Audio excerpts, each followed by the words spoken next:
In three, two, one. What up, folks? Once again, it is indeed your boy Tim, the handsome liberal, getting my equipment together. All right, so we're going to be talking about a couple things that is continuing to be in the news. Obviously, President Biden's cognitive state seems to be the conversation that keeps on giving, at least for the Republican Party. Biden's cognitive state, I don't think that's going to end until he passes away. I mean, so Biden's cognitive state, his cognitive abilities, you're not going to ever hear that end, even if he loses in November.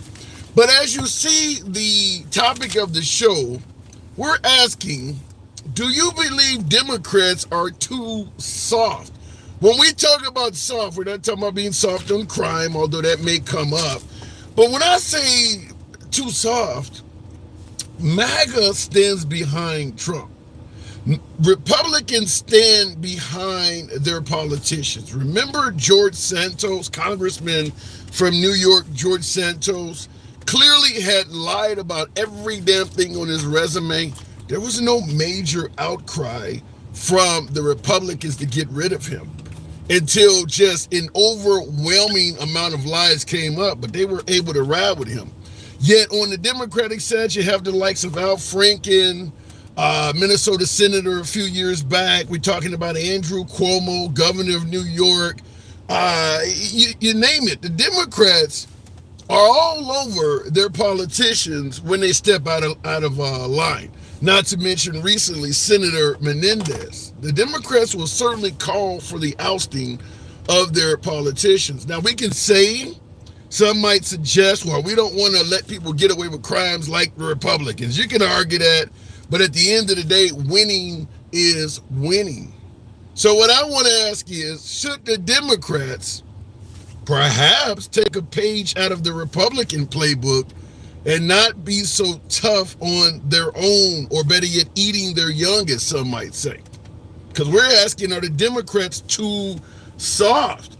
Now, in addition to that, we're going to be talking about a secondary topic, but that is indeed the first topic. Should the Democrats take a play out of Trump, MAGA, and the Republicans' playbook? Meaning, be a bit more forgiving of your leadership. Don't hold everybody to such a high account that you're demanding perfection, when meanwhile Trump is stating, I could shoot somebody in the middle of Fifth Avenue and I'm still going to be riding. Let's just face the facts. There is no liberal that could have done or even been accused of everything Trump has been accused of without the liberals forcing him out. If Trump was sounding and acting like Biden, but defending the policies that he's putting up, or better yet, his administration was, let's say Trump came across that he was completely losing his cognitive abilities. We're talking about Trump falling down, losing his train of thought on national TV in front of an audience of 50 million. Damn, did that make Biden look bad? But let's say Trump was doing all of that. However, he was a strong, staunch defender of the Second Amendment. He was anti-abortion, did not believe in late-term abortion. Do you think MAGA, do you think Republicans would be debating on whether he needs to step down or not if he was delivering what folks wanted for the country? The liberals want Biden out. So should the liberals take a page from Trump's playbook? That is going to be topic number one. And of course, we always do two topics. I think I know where this may go depending on your political affiliation. Nevertheless, we're going to ask this anyway. Question is, do you believe the Supreme Court is fair and unbiased? Do you support our current Supreme Court justices? Or if you do not, do you believe that the liberals, given an opportunity, should pack the court? Try to impeach some justices. Try to remove some folks. Do you trust our current Supreme Court? Those are our two questions. You know how the program is ran. We are MAGA friendly. We always have been. We always will be MAGA friendly. Nevertheless, liberals are welcome, but MAGA is our preferred customer base, or better yet, our preferred callers. Just a bit difficult sometimes to get MAGA on. Nevertheless, we don't block, ban, or censor anyone. So when you're in the comment section or you come on and talk live, you don't have to agree with anyone on the program, including yours truly. It's all about free speech. It's your voice, your opinion. It's simple as that. So looking in the comment section, fumble is a sign, shocks, and it's sad that people see Trump as sane. Well, and this is what I was talking about earlier, and that is a comment saying that it's sad that people see Trump as sane. Well, whether you see Trump as sane or not, that's the topic of the show, is that the liberals are demanding that Biden show that he has, ample cognitive abilities, even without Biden, you're going to get from Biden's administration a liberal agenda. I personally, you can let me know in the comments if you think I'm wrong. I don't mind dissenting opinion, but I don't think MAGA would really be that concerned if Trump's cognitive abilities appeared to be failing, if they were still getting the policies and direction for America they wanted from Trump. Even though he appeared to be completely out of it, everything's going the way they want, I don't think they would be as hard on Trump as the liberals are on Biden. But let me see what you folks have to say. So looking in the comments, guys, everyone like the stream, just double tap. Thank you for that. I think that says Yolanda on YouTube, Yoda Soda. Okay. Thank you for that. Appreciate you folks tapping the screen on TikTok as well. Get the likes on up to about 15,500 of you in here. You could be anywhere you want to be this Tuesday afternoon. A pleasure having you here with me. We'll start it right out with Stick Darula. Good afternoon, Stick. So what do you think? Are the liberals too soft, or better yet, too hard on their own? DJ. Well, I don't think they're too soft. I think that they're from the old school in the sense of, we're gonna make an example out of you so nobody else does this or makes this same mistake. Versus the Republicans are like, oh, they made a mistake. It's okay. It'll be all right. Nothing to see here. Do you think what the liberals are doing, based on what you suggested that's happening, do you think that's a good course of action in this environment for the Liberal Party or the Democratic Party? Well, I believe if you don't have the courage to say this was wrong and this person and or has done something that needs to be, they need to be disciplined on and or ousted. I believe that's what we actually need. We need those people to stand up and do us right versus trying to protect, the old school way is do what the Republicans do, like the skull and bones and all of this other stuff. They like to, I got a little dirt on you, I won't tell if you won't tell. But can the Democrats win in this current environment where many might suggest that the Republicans are not fighting fair? I mean, after all, Trump openly stated long before the witch hunts and the trials that people say he's been under, he stated early in his career, I could shoot somebody in the middle of Fifth Avenue. At that time, he had not been indicted for anything, and he was already saying, I can pretty much get away with anything. So what you're saying is the Democrats hold their own accountable. Does that work in this environment? I mean, it works in this environment. It just all depends on, again, who's in charge. Is it the right?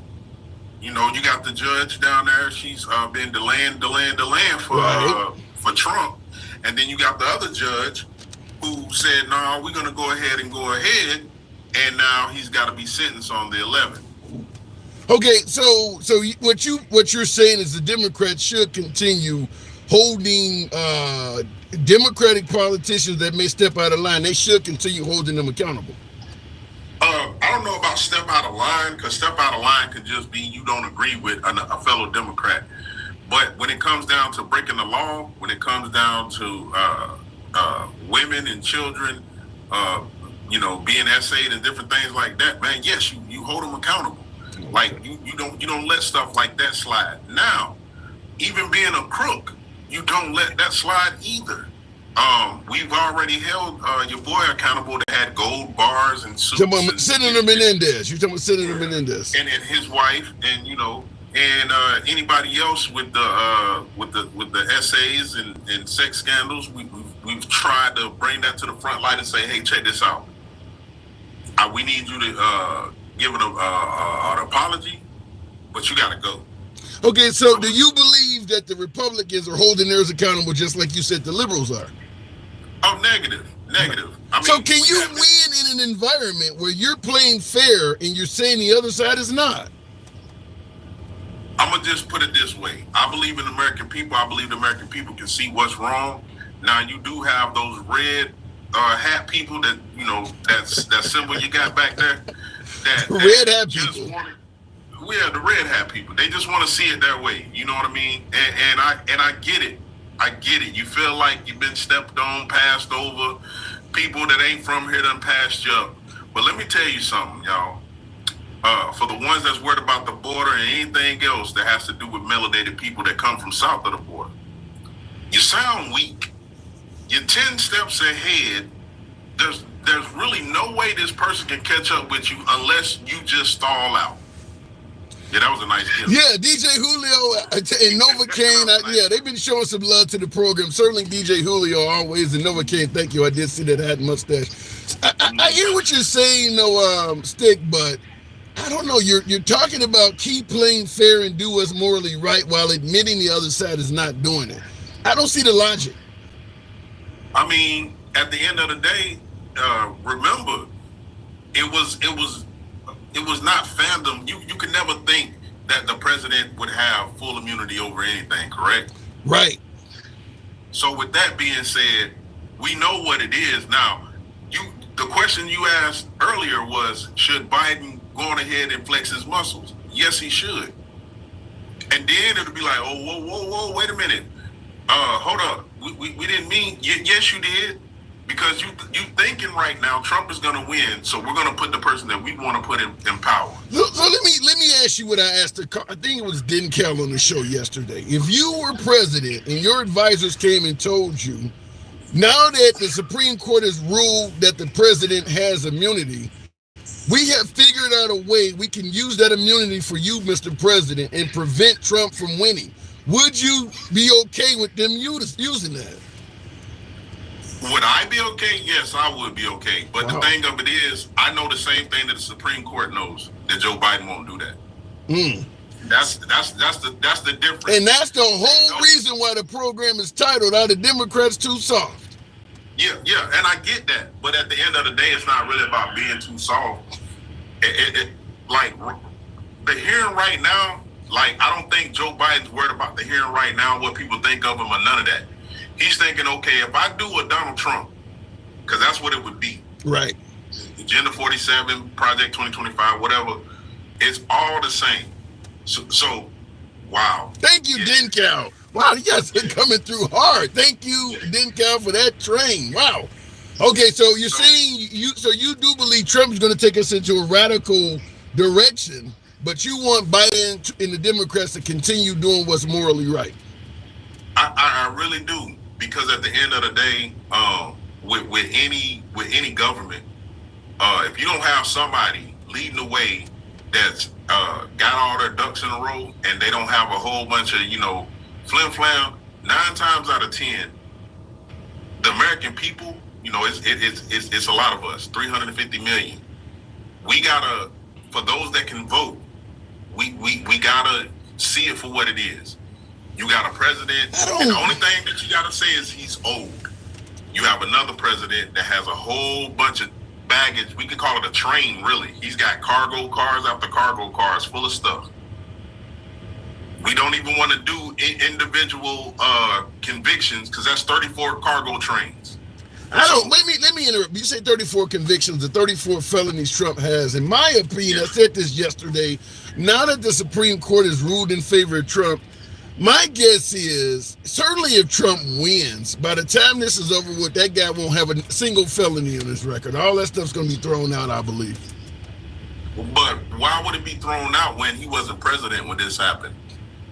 I'm just telling you, man. Nobody thought that. Hold on, hang on. Nobody thought that immunity ruling would come out as wild as it did like that. If they can make that happen, they can make these felonies go away. You're using logic in an illogical environment. Well, at the same time, too, I mean, you gotta have you gotta use logic. If you're a person with morals, if you're a person that sees it for what it is versus trying to make up some fantasy world, unalive people are gonna come back and take control of the government and all of this other stuff because his dad was unalived and he may come back too. Like, yeah, no, we don't live in that world. Yeah. So yeah, we do. Stick. I hate to say it like this. I think you're trying to apply yesterday's mentality to today's environment. I think that's a loser, man. I mean, things are happening now that 10 years ago we would have said would never happen. And you're still trying to use the mindset of that era with what's going on now. I just personally think that's a loser. But it's a loser in the sense of you're seeing all the wrong trying to just take over. But if you can see that it's all wrong, then how is it a loser mentality? Because you can already see that it's all wrong. Because people are riding out with it. Wrong or not, people are riding out with it. People are okay with it. So then that's the time that we really, really need Joe Biden to do exactly what they said he could do. He needs to go ahead and grab his nuts and go ahead and put those hit lists out and get it over with. All right. That's just me. Yeah. But Augusto pardon his son on national TV and grab his nuts and walk away. Okay. Now we're talking. I got to move it on, though, Stick. That's what I was trying to get from you from the beginning. All this soft bullshit. Grab your nuts on national TV. Now you're coming around. I'm just telling you what I know. He ain't going to do it. And that's why the Supreme Court did the ruling that they gave, because even though he has the right to do it, he's not going to do it because it's not morally right. Everybody would say, "Hey, look at this. He's this is not, So at the end of the day, he ain't going to do it. All right. He's not going to switch out. All right, he's going to hold his ground just like a MAGA does. He's going to stand his ground. All right, I got to go.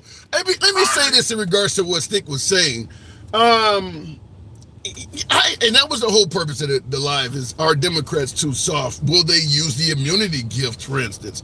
I think there's an issue with it, though. A lot of folks are saying, well, now that Biden has immunity, why don't he use it to go after Trump or something of that nature? In my humble opinion, I don't think it would work. Not that, obviously, I believe the Democrats are too damn soft. I wouldn't ask this question otherwise. However, the Supreme Court ruled that presidents have immunity while in the course of what did they refer to it as, official acts. So the president is immune for anything they do that's deemed as an official act. You notice they didn't define what an official act is. Maybe you guys can let me know where I'm wrong on this, but what I'm getting at is, if Trump did it, it's an official act. If Biden does something, it will be deemed as an unofficial act. There is a reason why they did not define what an official act is. It's almost like a filter where Trump acts can get through and Biden's can't. There is no definition for what an official act is. They just say you're immune if you do anything that's deemed an official act. But if Biden does something to get rid of Trump, you best believe it won't be considered an official act. But if Trump does it, okay, now we can see it. Anyhow, folks, tap the screen, get the likes up to 20,000. 600 plus of you in here. Certainly appreciate you rolling with your boy. Yes, there it is. You do not understand the ruling, says John Doe.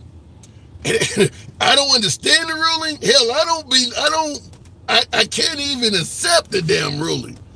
I can't believe it happened, much less understand it, to literally take a case where the president is demanding or suggesting he has complete immunity, and the Supreme Court to take it from the lower court, deliberately hold on to it for several months, intentionally make it the last ruling they give out, just creating this huge delay And then come back and say, well, yeah, the guy's immune. No, you damn right I don't understand it. I've never heard anything like this before. I don't think anybody understands it. Look at in the comments. What father says that about his daughter? Okay, Green Lantern, I know what you're talking about, but it's not being mentioned right now. Anyone who ever gone to court, they know that the system is slow. No, this is different. You got a president of the United States being tried for, what is his name? Jack Smith is accusing him of like treason and shit like that. You don't go slow on that. You can put cases in front of other cases. You damn sure can do it if the defendant is the president of the United States or a presidential contender. There's literally, it came back with rulings on all kinds of other lame shit that was almost not even of a concern to a hell of a lot of citizens. They deliberately held the biggest case probably in their entire life till the end. And you think that was just organic, huh? You didn't think there was no intention to do that? Come on now. You're not that soft. Going back to the box. Appreciate you folks that are tapping the screen. We should be about 30,700 of you in here. Get the likes up, certainly on YouTube as well. Feel free to smash that like button. Get your boy on up to 40. We don't block, ban, or censor anyone for their commentary. Go left of Bernie Sanders to him having dinner with QAnon. Everyone gets to speak on the program. That's how it is today. That's how it's been forever. Uncle Lucas, one of my subscribers, good afternoon. Welcome to the program. And asking that question, do you believe the Supreme Court is trustworthy, or do you believe they're biased? Uncle Lucas, good afternoon. Hey, how you doing, handsome? I'm doing real good. I'm doing good. Do you trust our Supreme Court right now? No, Uncle Clarence. No, we can't trust Uncle Clarence. It's obvious that they're shifted a little too far to the right, and they become a political body instead of that ruling with giving Trump immunity, and now you're seeing Sotomayor. I'm mispronouncing her name. Sotomayor, yeah. Yeah, did you read her dissent? Yeah, she mentioned he could kill somebody and get away with it. Hey, and people just don't realize the awesome power that the president has, and to basically say that they are immune. And I think it's short term because they don't realize that there might be a Democratic president some years later who was doing things that they don't agree with. Maybe Gavin Newsom, and he's using that immunity to shield himself from doing things. Well, let me tell you how you can help Trump and avoid Gavin Newsom fitting through the same porthole. You leave the immunity the way it is right now, where they're deemed immune for official acts, and you don't define it so that Trump can fit through no matter how wide the porthole is. But then if Trump is on his way out or something like that, then that's when you have, because you can challenge cases up to the Supreme Court that are based on fictional circumstances. That's how Roe versus Wade became law. Wasn't based on any real case. So you challenge it, and then that's when the Supreme Court, knowing that a liberal is about to win, will then define what an official act is. So it closes the door.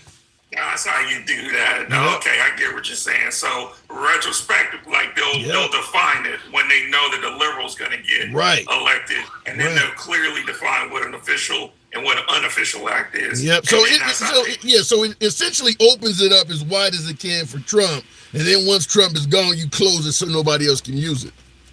I think I saw them do that in North Carolina when a Democrat got elected to governor, the legislature went ahead and defined the clear roles of the governor when they knew a Republican was going to lose the office. So, and that goes back to your question earlier. Republicans play for keeps. Yeah. The Democrats are too soft. They're too weak, man. And it's crazy because they play like everybody else is playing on the same playing field, like playing fairly, but they're not. So let me ask you this, because you stated that you don't feel the Supreme Court is acting in an unbiased manner. Giovanni in the comments said the Supreme Court is constitutional and follows the law of the United States. Ignorance says otherwise. So if you had to state reasons why you feel that the Supreme Court cannot be trusted and they are biased, how would you respond to someone saying that? Well, so it goes all back to Roe v. Wade. Usually, Supreme Courts are courts don't overturn precedents, right? Yep. They don't overturn the precedents that other courts have set. But the fact that they're overturning all of these precedents, they're overturning that the executive has the ability to define laws in policy. They're overturning all of these different precedents. It lets you know there's a political slant to what they're doing. So, so other precedents like Loving, Virginia, where interracial marriages can get married. Yeah, speaking of that, what else might overturn that precedent. It's interesting you mentioned going back on cases that have already been litigated or precedent, and you brought up interracial marriage. Is there any other issues that have already been litigated in America's past that you believe this Supreme Court might overturn? I think gay marriage, that's the one they might shoot back down to the States, and I'm down in Alabama. And I know for sure Alabama, the next day, would outlaw gay marriage. Yeah, it would be over. I know they would. Mississippi, maybe not. All of the former slave states, all of the Bible Belt slave states are what you're talking about. They would all outlaw gay marriage immediately. And another one is contraception. That's under the Fourth Amendment for the right to privacy. That's another one. I think they could. Why would folks want to outlaw contraception? Do you want every time a person to have sex to be pregnant? I mean, why would they outlaw that? I believe in Plan B. I believe what you do in your bedroom is your business. That's not my business. I'm more libertarian than liberal or even conservative. But you feel confident that Republicans or the conservatives would try to because I got John Kemperman on YouTube saying there's no way they want to outlaw birth control. That's ridiculous. Do you believe they would try to do that? They don't want to, just like they didn't want to go after abortion. But here's the thing. No, they wanted to go after abortion. The right has been wanting to go after abortion from day one. They want to go after abortion. Did you see what Trump just pushed? Because now the Republican National Committee, their platform is that they want to protect abortion rights. Let me see where it just came out. I was just listening to it on the news. And it's kind of like when Trump came out against Project 2025, he realizes he needs to get independent votes. So he realizes and I agree with you. Some of that may be being stated because we have an election coming up. Once the election is over with, just like when they said they weren't going to relitigate Roe v. Wade, it was right before, an election. If you put Trump in, they're not going to take away abortion rights. That's old news because the election was coming up. Once the election is out of the way, what you're hearing now won't be relevant. Yeah, so look, I'm reading it right now. Yeah, Trump just, he pushed the Republican National Committee to push out abandoning the federal abortion ban and protecting same-sex marriage. So he's pushing that out. Trump is pushing that because honestly, Trump doesn't care. He's not a conservative. Yeah. He's a salesman, and it's crazy. MAGA buys into it. He's a snake oil Baptist preacher. Yeah, but why does that not make sense to you? If you are MAGA or if you lean right, Trump is delivering the best course for America in a very long time. Who gives a damn if he's a snake oil salesman or a con? At the end of the day, he's giving me the country I want. Nobody cares about that. It's not righteous though, right? You guys in this fucking righteousness shit. I keep telling you. I keep telling you this shit. This guy got your damn nuts in his hand and you're talking about fair fighting. I don't get it. I get you. He doesn't believe a word that he's selling, but he's selling it and he's doing a good job at it. And you know what? And that's probably why he'll win. Is because And I gotta say, shout out to Trump for knowing how to throw the board off the table and win the game any way he can. But he is winning. All of this righteousness shit is over with for that. Look, every time I tell all my liberal friends, hey, Trump's probably going to be president, they say, why are you saying that? Why are you saying that? You just got to get used to it because he probably is going to be president. No. I mean, I would say if you put a boxer in the ring with an MMA fighter and the boxer is only doing, you're going to lose. I would agree Trump is going to be president too. I mean, he's putting a boxer in an arm bar. You're not going to hit him and win this. You're right. But see, and I guess that's what I don't like on the right is because I see the true hard MAGites and they talk about how Trump is ordained by God and, all this where it's coming from, Jesus has brought us Trump. It's BS. And I can see it's BS. But if it was coming from the standpoint of where I know this man is a politician, he is not ordained by God. He is telling you whatever you need to hear to get your vote. I can dig that. I mean, that's because that's who Trump is. But the way MAGA sells Trump is that he's the second coming of Jesus. And we should all be behind him. And if we're not behind him, we don't love America. Well, if I was an evangelical and I was a deeply devoted Christian, I mean, some of the things he's doing is, even though I agree with you, I don't see Trump as being a devoted Christian, but the things he is doing, the policies he's delivering for America, certainly is what the evangelicals have been dreaming of for a long time. So maybe he is the second coming of Jesus if that's your mindset. So he's saving babies while he's sleeping with porn stars. Okay, I get it now. I gotta go. With a porn star, he saves a baby. Okay. All right, hey, one screw for millions of babies' lives being saved. I think they can overlook that. I appreciate you coming on. They're overlooking a lot. Man. No shit. All right, appreciate it. Uncle Lucas makes you think of Two Live Crew. Miss A Simplifying Life. This is an interesting comment. Blacks, what it says, black considered this a warning. So I guess you're saying black people should consider this a warning. We black women are tired of bailing y'all out. So when you go to vote for Trump, we're not going to come and bail you out or bail y'all out. Not even a prayer. Don't be fooled. Wow. And I will say, I don't believe that Trump's going to get even 10% of the black women vote. He'll do much better with black men. Trump is an alpha male. He's not very favorable to the LGBT community, all this transgender stuff. I mean, a lot of alpha males like that. I mean, he's a dom, in terms of women. He's fairly dominant to women. I mean, a lot of alpha males like this. So I think he does okay with the African-American men to some degree. It won't be anywhere near 50%. Think not get ridiculous, but it will be. He'll probably get more than twice as many black men voting for him than black women. I think the women's vote, certainly from a black woman's standpoint, it's pretty much over with. Trump is an alpha male. I don't see what the name is, but you're questioning whether Trump is an alpha male. My humble opinion, in every sense of the word. I mean, just think about the America that the liberals are accusing him of trying to implement. Everything about it has alpha male written all over it. Shit, you guys are claiming that Trump wants women barefoot in the kitchen. I mean, everything about what Trump is promoting is pro-man. Yeah, I do believe Trump is an alpha male. I mean, a whole anti-abortion stance, let's just be clear. The overwhelming majority of folks in this country that want abortion either greatly limited or outlawed is men.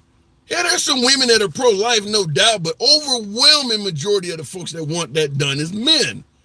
I mean, because the women are the ones that got to go through it. So, yeah, I see Trump as an alpha male. Look at in the comments. White, black, brown, and or polka dot.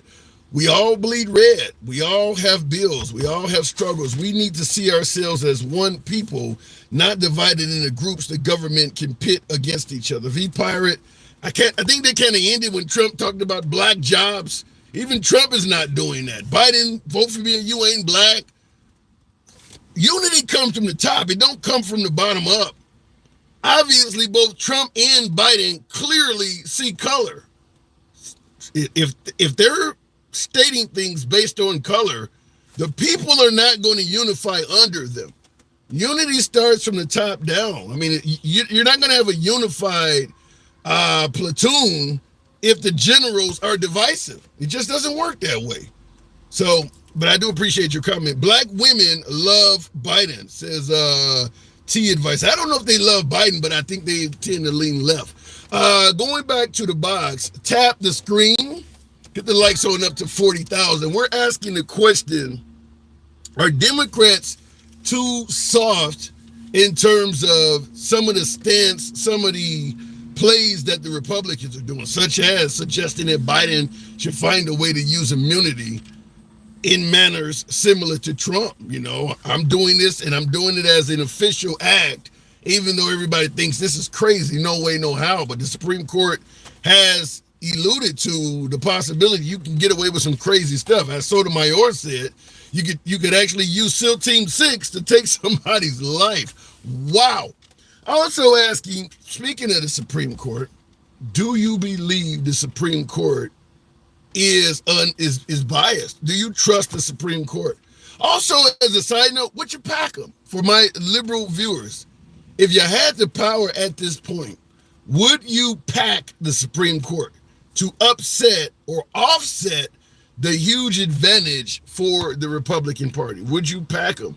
I mean, there's 6-3 majority, so what do you put in? 3 or 4 more justices? I mean, you would need quite a few of them at this point. Somebody said add 5 seats and fill them. That would be packing them. Then it would be what, at 8-6? 8-6? Wow. Going back to the box, Dencal. Good afternoon. Welcome to the program, Dencal. Do you trust the Supreme Court, Dencal? Good afternoon. Good afternoon. Hey. Do you trust the Supreme Court? Of course not. Why not? They've showed their hand. The more I look into what's been going on with their, rulings and everything, we can trace this stuff all the way back to the Heritage Foundation, and this has been an ongoing thing that they've been trying to accomplish for decades. This didn't. Yeah, but it Trump, seems like it just happened under Trump. I get your point. But Trump said he don't know anything about the Heritage Foundation, that whole Project 2025. He stated he don't know anything about that.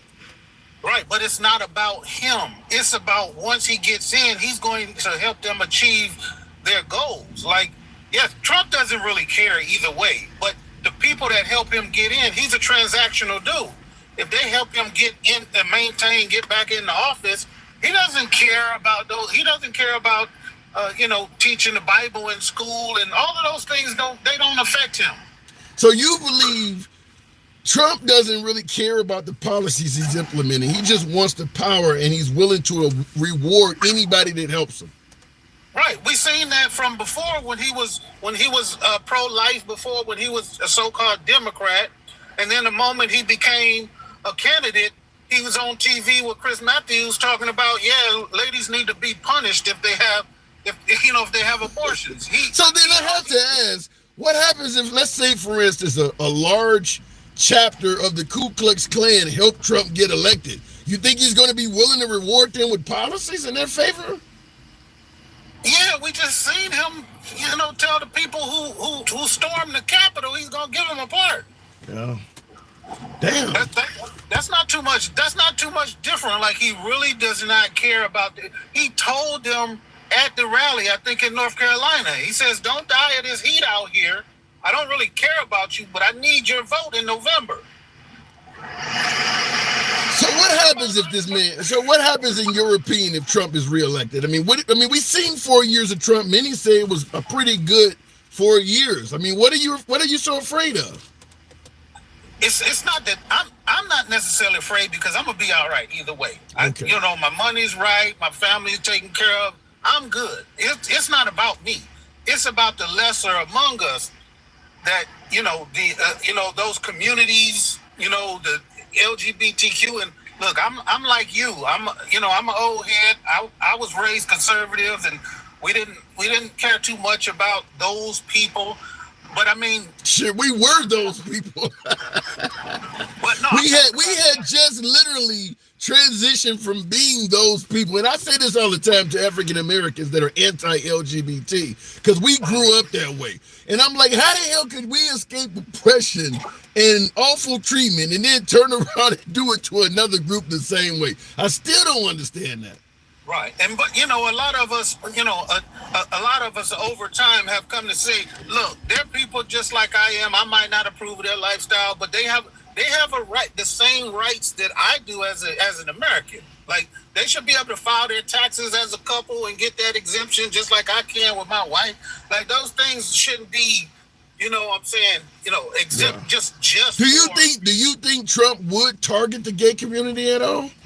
I don't think he would himself, but he would allow those levers of power that are in place, or that he's going to put in place.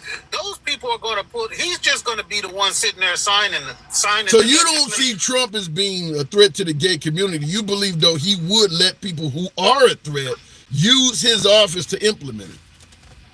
Well, I mean, they kind of go together. Like, if he's in charge of, if he's the one who's allowing this legislation to go through, then I can't say he's not a threat because he's doing somebody else's bidding. Yes, he is a threat, but I don't believe I don't think that's personally his agenda to go out and hurt gay or lesbian people. I think he just, if he wouldn't stop it. What you basically saying is he wouldn't stop it. Yeah, he definitely wouldn't stop it. If it crossed his desk, he wouldn't veto it. He wouldn't stop it. He'd sign it. But he's not gonna. Just the same way, like we're going through with this, this abortion thing. Not like your last caller said, he put out some statement saying he doesn't really back, the total abortion thing and all of that stuff. If that legislation came across his desk, he would sign it. But he understands he needs those evangelicals who are totally against abortion, birth control, IVF. He's gonna act like he's distancing himself. But the moment he gets into power, he's gonna sign whatever they put across his desk. Let me ask you this. Now, this is somewhat off topic. Remember Trump saying black jobs? Brandon Spencer on YouTube said that when Trump said black jobs, he meant jobs in black neighborhoods. Is that the way you took that?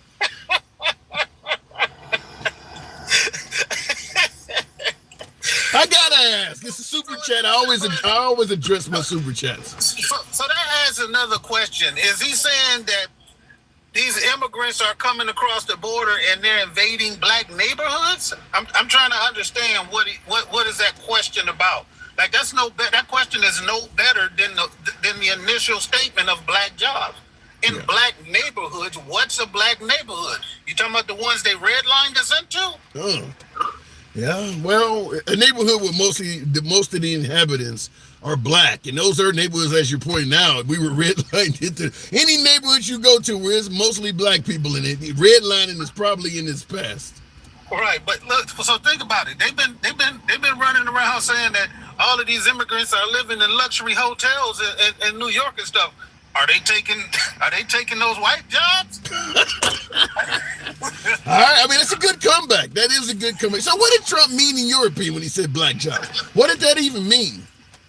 I don't think he had a legitimate, I mean, it was just his way of pitting two communities against each other. He's saying everybody knows that there's a problem with what we consider too many people coming across the border. If he can get not only the white community to be against it, if he can get the black people to be against it, then that's checkmate. Well, I think he's close to checkmate, because what Governor Abbott in Texas and to a lesser degree Ron DeSantis did by busing them immigrants to black communities, I think they have successfully got a large portion of the black community to be against immigration. Right, and unfortunately, those are the lower educated people who don't understand what was actually happening, and they didn't understand that it was those cities and those states' responsibility by the Constitution to take care of those people. It wasn't just because the mayor of New York just decided, hey, I'm gonna slash our budget and take care of these people. It's in the Constitution. Yeah, and you damn sure don't want 50,000 people left out on the streets, and you think the crime was bad. Leave 50,000 Venezuelans with nothing, with no food and no water in the streets of New York, and see what happens. Well, if it wasn't for Biden, many would say they wouldn't be here. I got to move it on, though, Dencal, and that is a good point. This is the whole border thing too is hurting Biden. But Dencal, appreciate you coming on, man. Hold on, just before you leave, real quick. We can't leave it all on Biden. We understand what Biden did and his policy, and it wasn't accepted by the Republicans, and he waited too long. But to say that he's responsible for Southern governors, busing people and dropping them off in random parts of the country. Do you wait before you real quick? Because I got on YouTube, one of the viewers says, "Damn near half of these callers love illegal immigration." Do you love illegal immigration? We're not talking about illegal immigrants. We're talking about people who came across the border who asked for asylum, and a lot of them who are seeking better lives. But we all know that those ones that are just seeking a better life, their opportunity is slim to none that they're going to win their cases when they get to those immigration courts. So we understand those people will be deported just as they are now. Fair enough. But, they can categorize them as all of them as illegal immigrants. But the thing about it is we don't know who the illegal immigrants are because they got away. We don't know who they are because they're not a part of these numbers that are being recited. Those are people that got caught or the people that turned themselves in. But that's still a problem in itself. But then Cal, I do got to move it on. Appreciate coming through, man. All right, take care. And what I was saying is, he's right. We don't know, who's who, but at the end of the day, it was Biden that kind of made it easier for them to come in via asylum. So, Biden's going to get, it's happening under his watch. No matter how you phrase it, it's happening under his watch. And unfortunately, there's a lengthy history of Biden and Kamala stating that there was no real problem at the border. So it took them quite a while to come out and actually say, now I know he tried to pass some policies and executive actions when he first got in office, but he was, for most of his time, denying that a problem existed at the border. And I think a lot of Americans knew that was not true. So it has come back to bite them. Tap the screen. Certainly get the likes on up on YouTube as well. This is an uncensored format. We go left of Bernie Sanders from having dinner with QAnon. So on YouTube, feel free to get it on up to 70. Smash that like button. Same on TikTok. We are way down on participation on TikTok. Wow. Should be 60, 70,000 by now. No love for a brother at all on TikTok. My liberals, I got to give a shout out to MAGA. MAGA shows a little bit more support. Come on now, I can't get you to tap the screen. The shit is free. Come on now. It's quality entertainment, damn it. Anyhow, looking in the comments, the Republicans are making the situation worse than it had to be. Sabotage. I don't disagree, but that's the goal. That's the goal. I would assume that if Trump gets in office and he secures the border, largest deportation in history, you don't think the liberals are going to be plastering on television every immigrant that is roughed up, or maybe folks who are actually Americans that get deported or mistreated by mistake or an accident? The liberals are going to try to sabotage Trump's side as well. That's what happens. That is why on right-wing media, you're seeing every illegal immigrant that commits a crime. Yeah, it is sabotage. But to some degree, that is politics. As I'm pointing out, the liberals will be doing the same thing in reverse. Brandon Spencer asking, what's a black neighborhood? Told me all I needed to know about dude. But he did answer that question, Spencer, and thank you for the super chat. In regards to a black neighborhood, as I rightfully pointed out, the overwhelming majority of black neighborhoods you go to in this country, when I say a black neighborhood, I mean the predominant population body is black. When you go to black neighborhoods in this country, the overwhelming majority of them began that way due to redlining, meaning that was the only place they could live in that area because whites had all kinds of laws governing where they could stay. Not to mention, for most of America's history, if they left that neighborhood and went driving around town, you go cruising on a Saturday night, they get pulled over. You're in the wrong damn neighborhood. You could barely even stop for gas.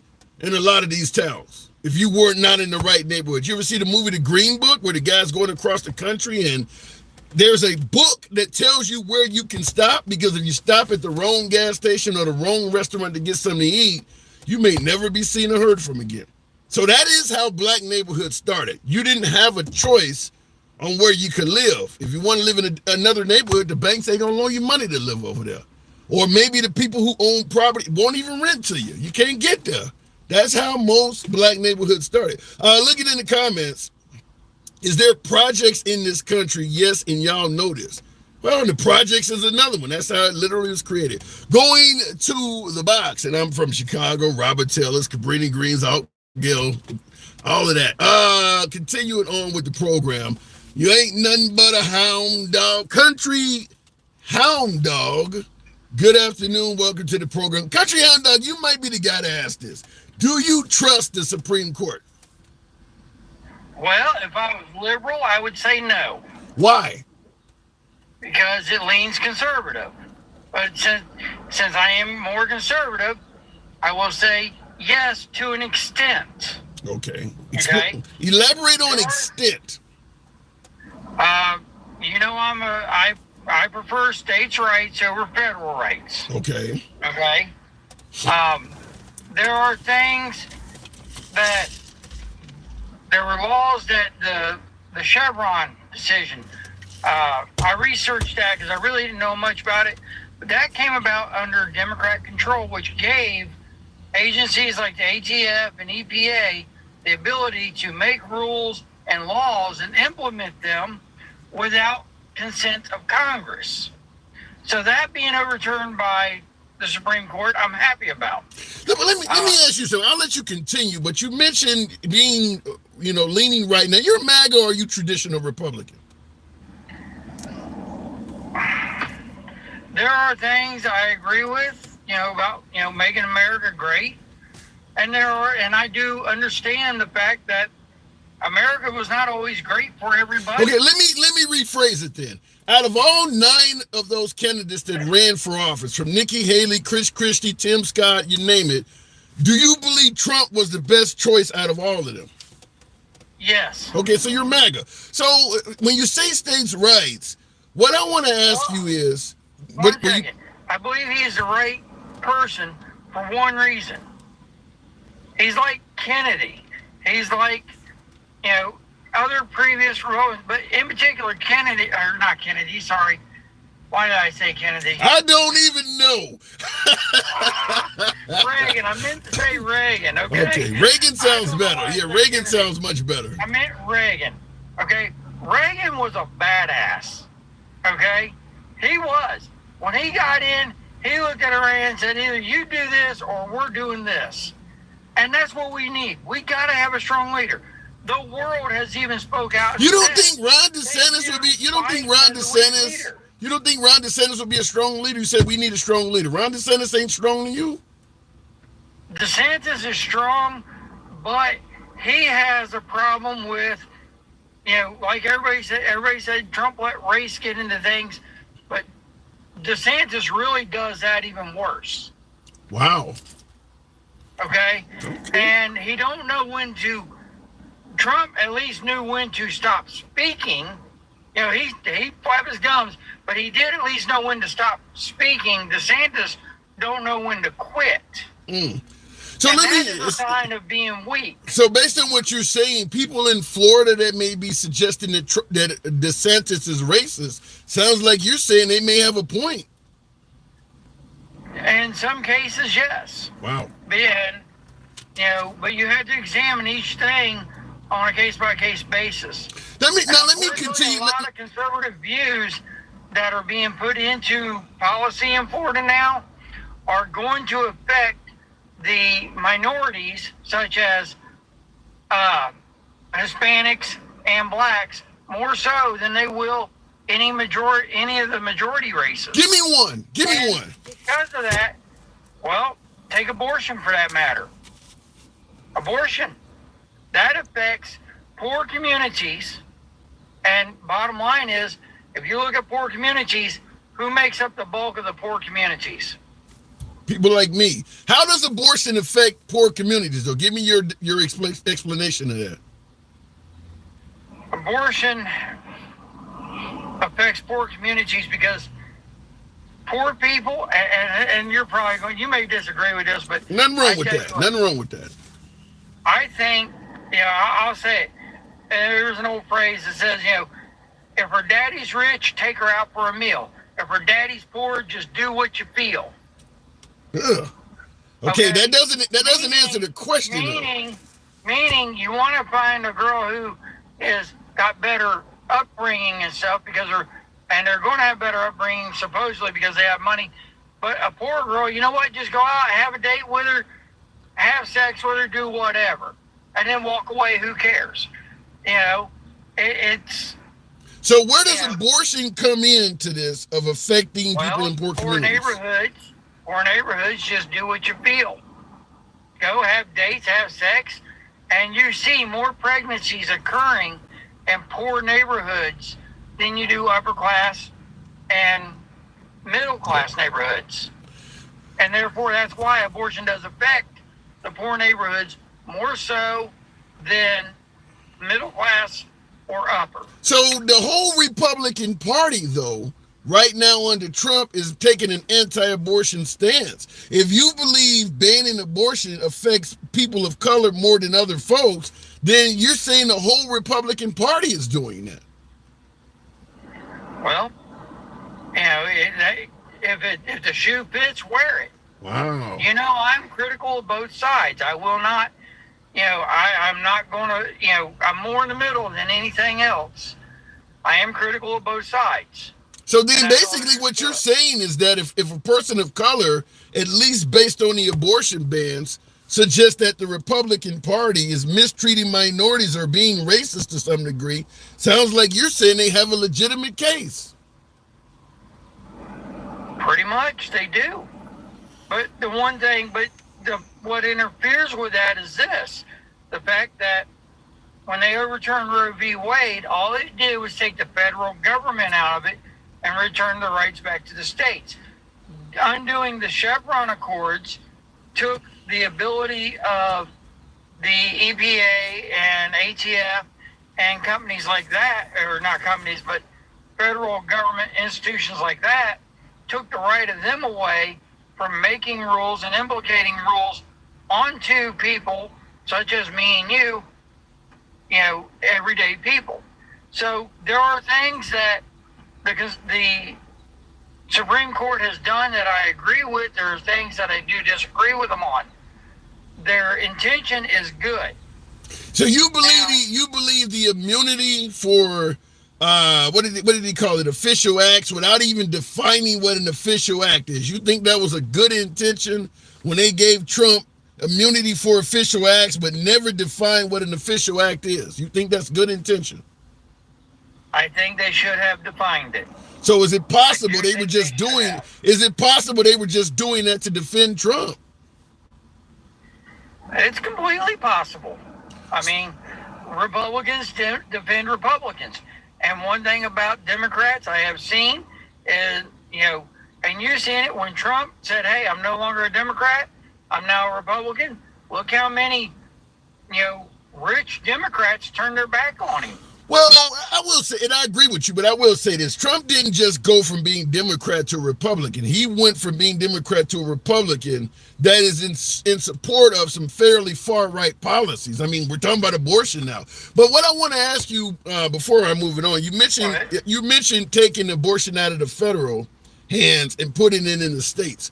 And I hear this a lot, particularly from folks on the right. They certainly favor states' rights, fair enough. But the question I want to ask is, should there be any limit if we give the states the right to make the decisions as opposed to things remaining federal? Should there be any limits on what they can do? I mean, you got states out there, for God's sakes, that want to execute women that have an abortion. So should there be any federal limits on what they can do now that they've gotten the power back?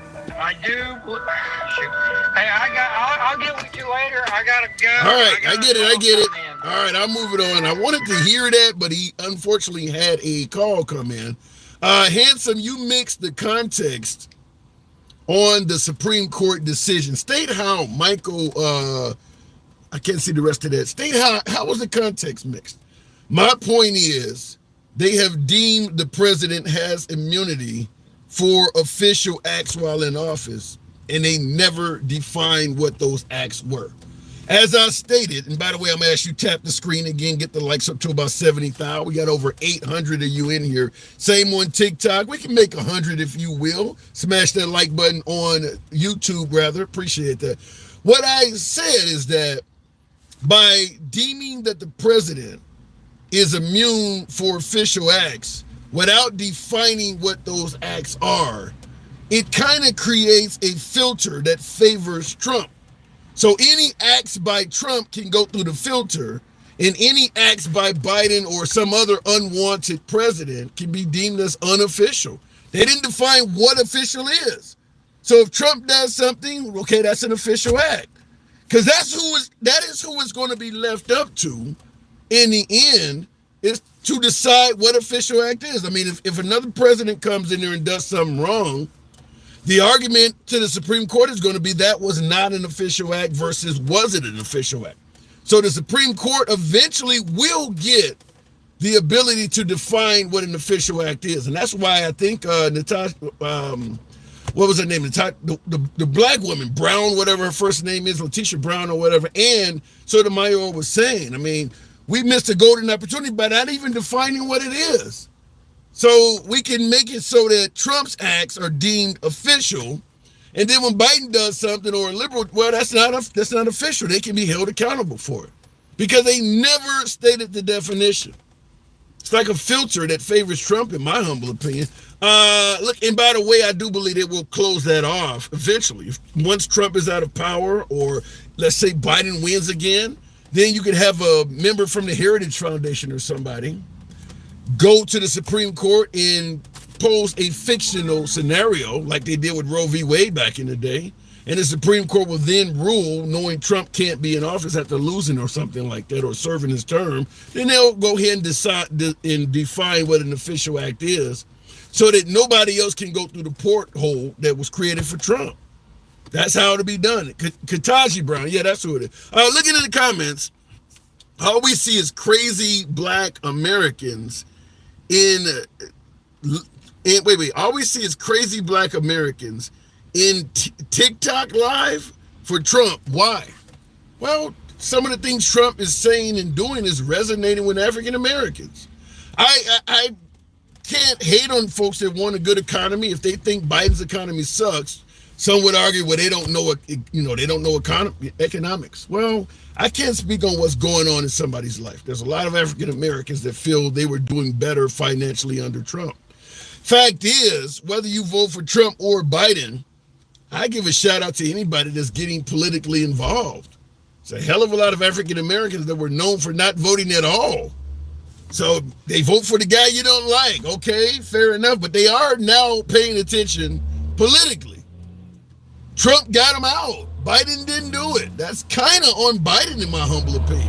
Even if you believe Trump is telling a bunch of lies, whatever you want to say, he did get them involved politically, and maybe Biden didn't do that. Some of this is on Biden, folks. You can say whatever you want about Trump, but the fact is, I believe I saw the numbers. Biden has had, in terms of public speaking engagements, about 25% of what Obama and Trump did. I mean, he just doesn't talk to the public. There's consequences for that. I mean, just like when Hillary Clinton didn't go to Wisconsin and she lost Wisconsin, they realized we should have came there and talked to the people. Biden doesn't talk to the people enough, and I do believe there's consequences. Looking in the comments, hell, you need to run for president. You'd be a good one, says Joe Ames. You may realize how many people come into live every damn day, call me a Sambo and Uncle Tom, and then my beloved MAGA calls me a libtard and a socialist all the damn time. Doesn't pay to be in the middle. Nobody likes your ass. Going back to the box. Tap the screen. Get me on up to 80,000. Moo, the tuxedo cat. Good afternoon, Moo. Do you? I think I know the answer, Moo, but do you trust the Supreme Court? So, yeah, okay. So no one should trust the Supreme Court because they take bribe money, my dude. You can't trust people who are taking money from corporations. They're going to rule in corporations' favor almost every time. Yeah. And didn't they recently rule that you can take corporate money? Yeah, they ruled that state officials can take gifts now. So how are you going to sit here? And even MAGA, man, I mean, based on their principles, right? They hate the establishment. They say they hate corruption. Well, your Supreme Court justices are all taking bribe money. So once again, you guys are full of shit, man. You don't stick to your principles. You tell people you don't like elitists. They're all elitists, and you're fine with them. And I tell you another thing, which they're not going to care about. The only reason Donald Trump gives and he doesn't really give a fuck, right? The only reason Trump says anything about abortion is because he gets millions and millions of dollars from evangelical Christian and Catholic groups. That's it. And millions of votes. And millions of votes, too. He doesn't even care about your votes, honestly. He wants the money more than your votes. He wants the money much more than your votes. Your votes come with those positions. He doesn't need to work that hard to get your votes, right? Yeah. It's easy for him because you people play into the stupid topics he gives you. That's why he chose to be a Republican instead of a Democrat, because the right is much easier to manipulate with social issues than the left. That's a fact. But let me ask you this.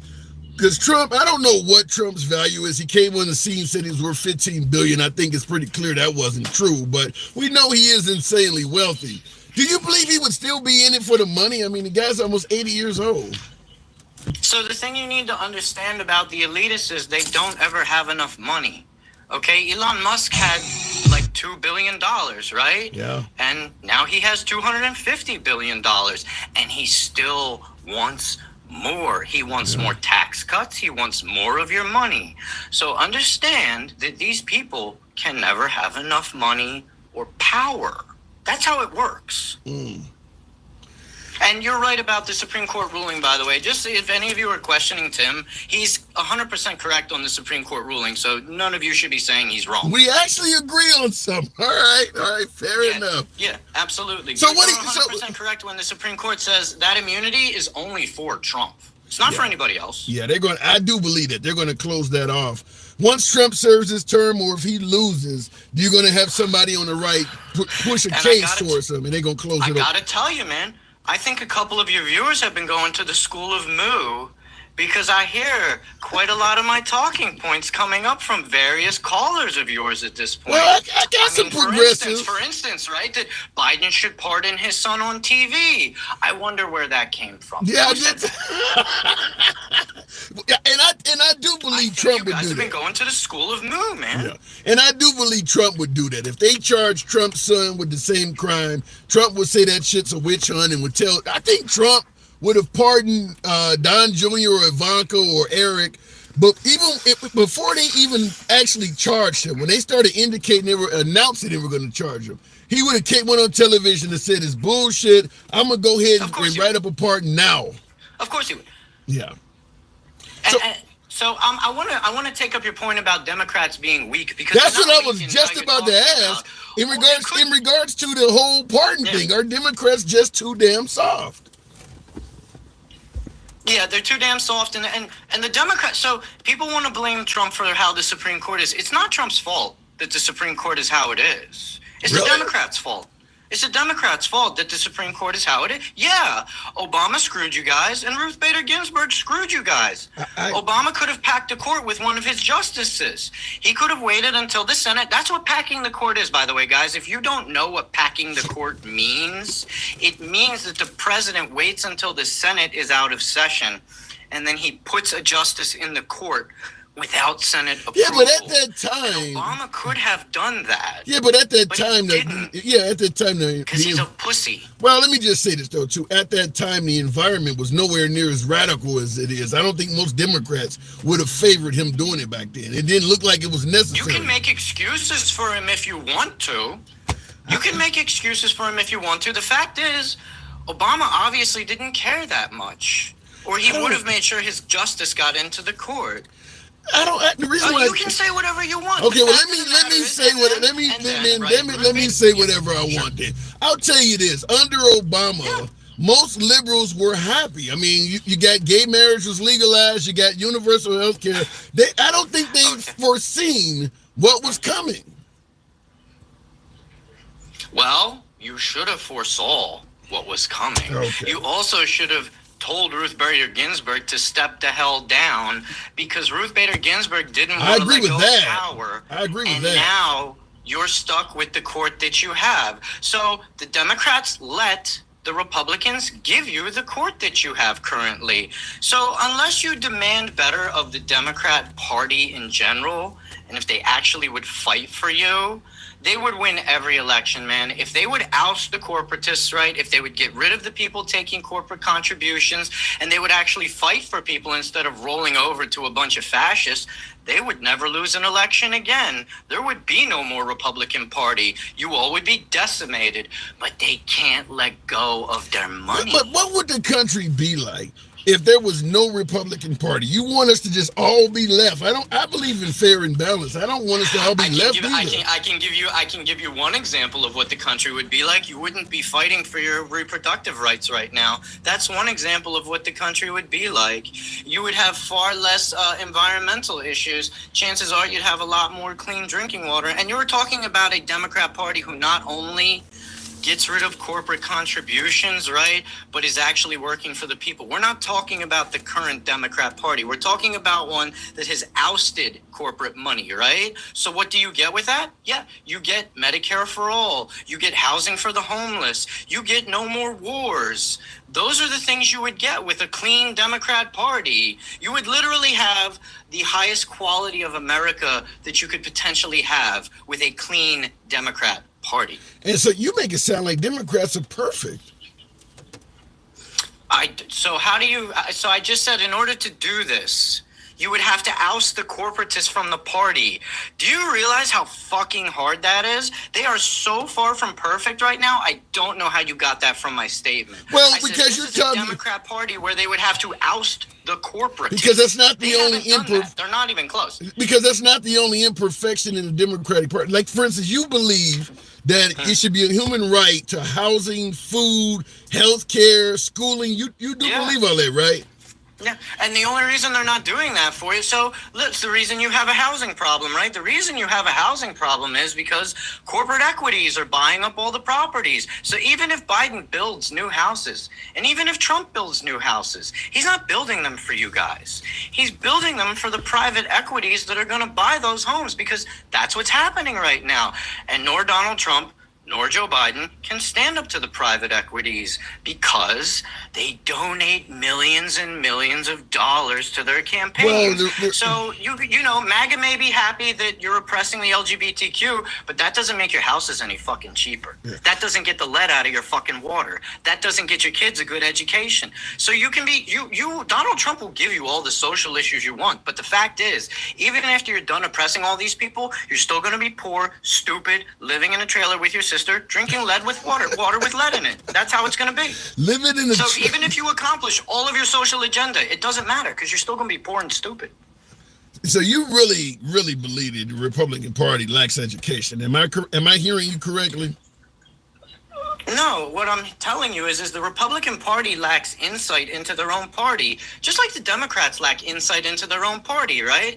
You and the Democrats, man, all you have to do is listen to the progressives and you'd be home fucking free, because we wouldn't have any of the issues you have going on right now with the progressive president. You wouldn't have a court like you do right now. You wouldn't have Donald Trump running right now. There would be no need for Donald Trump to run because a progressive would take care of the people that forms MAGA. The reason you have MAGA is because the parties have ignored a huge portion of this country for like 50 years. So you That's think why you have think a fascist movement? You think America would be awesome if the progressives took over?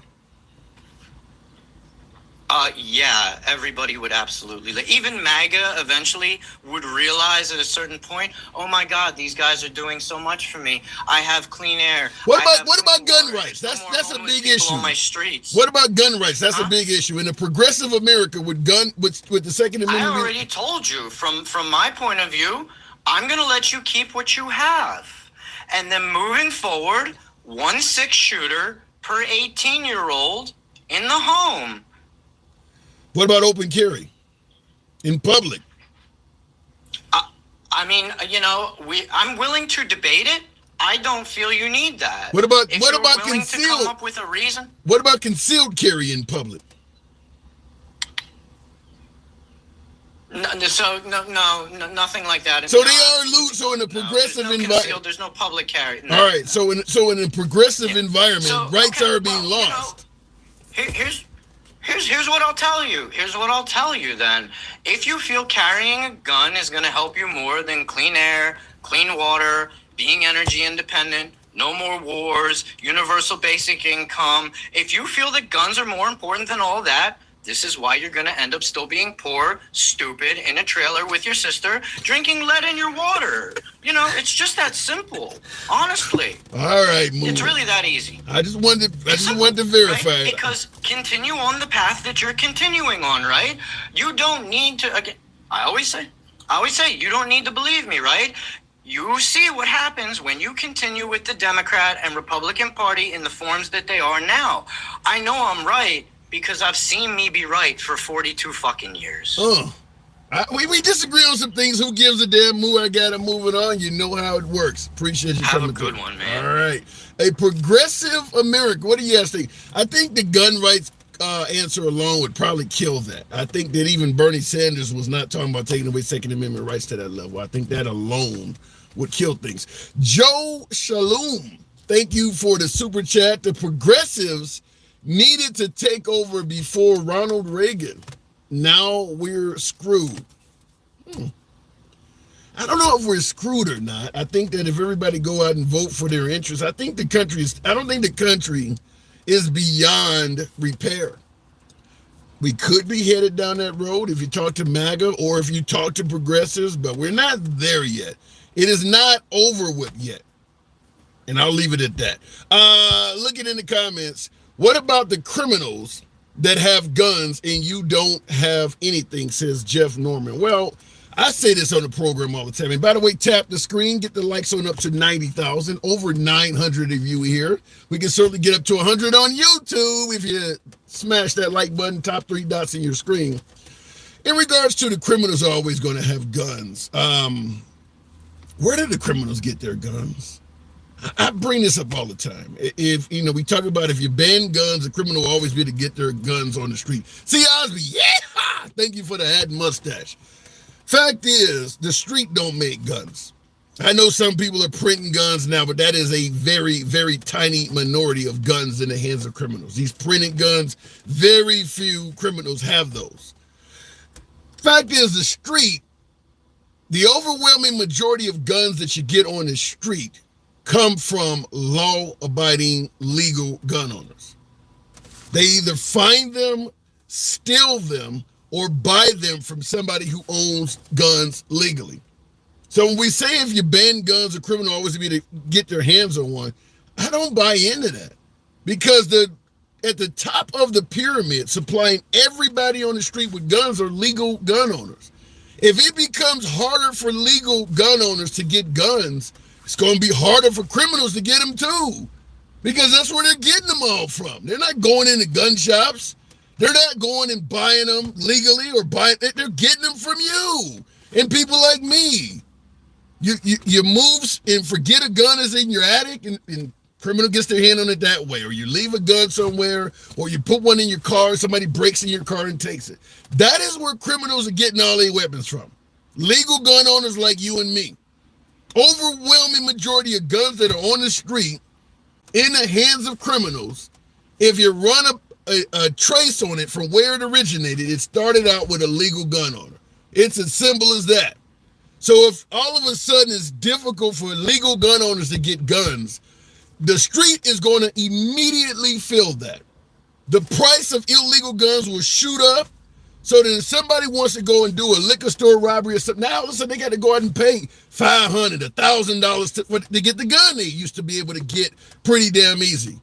Because once the supply starts to draw up, even on the black market, the cost of a firearm is going to shoot up. So, little petty thugs, why would I go and pay $1,000 to get a gun to do a $20, $30 robbery? It would make it harder to get firearms because that's where they're getting them from. So I just want to leave it at that. When folks, well, they'll always be to get a gun. Yeah, because you got it. You have it. That's where they're getting it from. They're not going down to Mexico and smuggling most of that shit in. They're not printing it. They're getting it from you. You ever see the 80s commercial? I learned it by watching you, Dad. That's where they're getting them from. So the idea if you take away legal guns, the criminal, no, they're not going to just be able to get a gun because you are their supplier. Look it in the comments. This house system is crooked. I don't quite get that. That's goofy logic, says my 3 kids. Okay, so you believe that most illegal guns that are taken from criminals, they went home and made it themselves? You believe Main Street, because they get them from the street, you believe Main Street, somebody's on the street just making guns, huh? Just making guns and selling them to criminals. They always say if you ban guns, a criminal will get a gun on the street. They never tell you where did the street get that gun. They got it from you and me.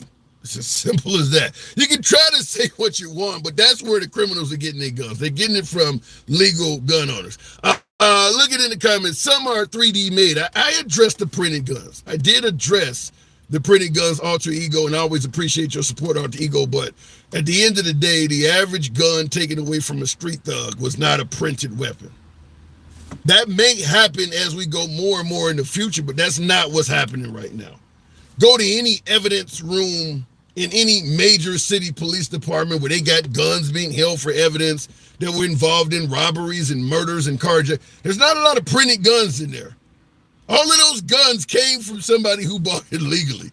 Most evidence rooms are not loaded with a bunch of printed guns. They came from legal gun owners.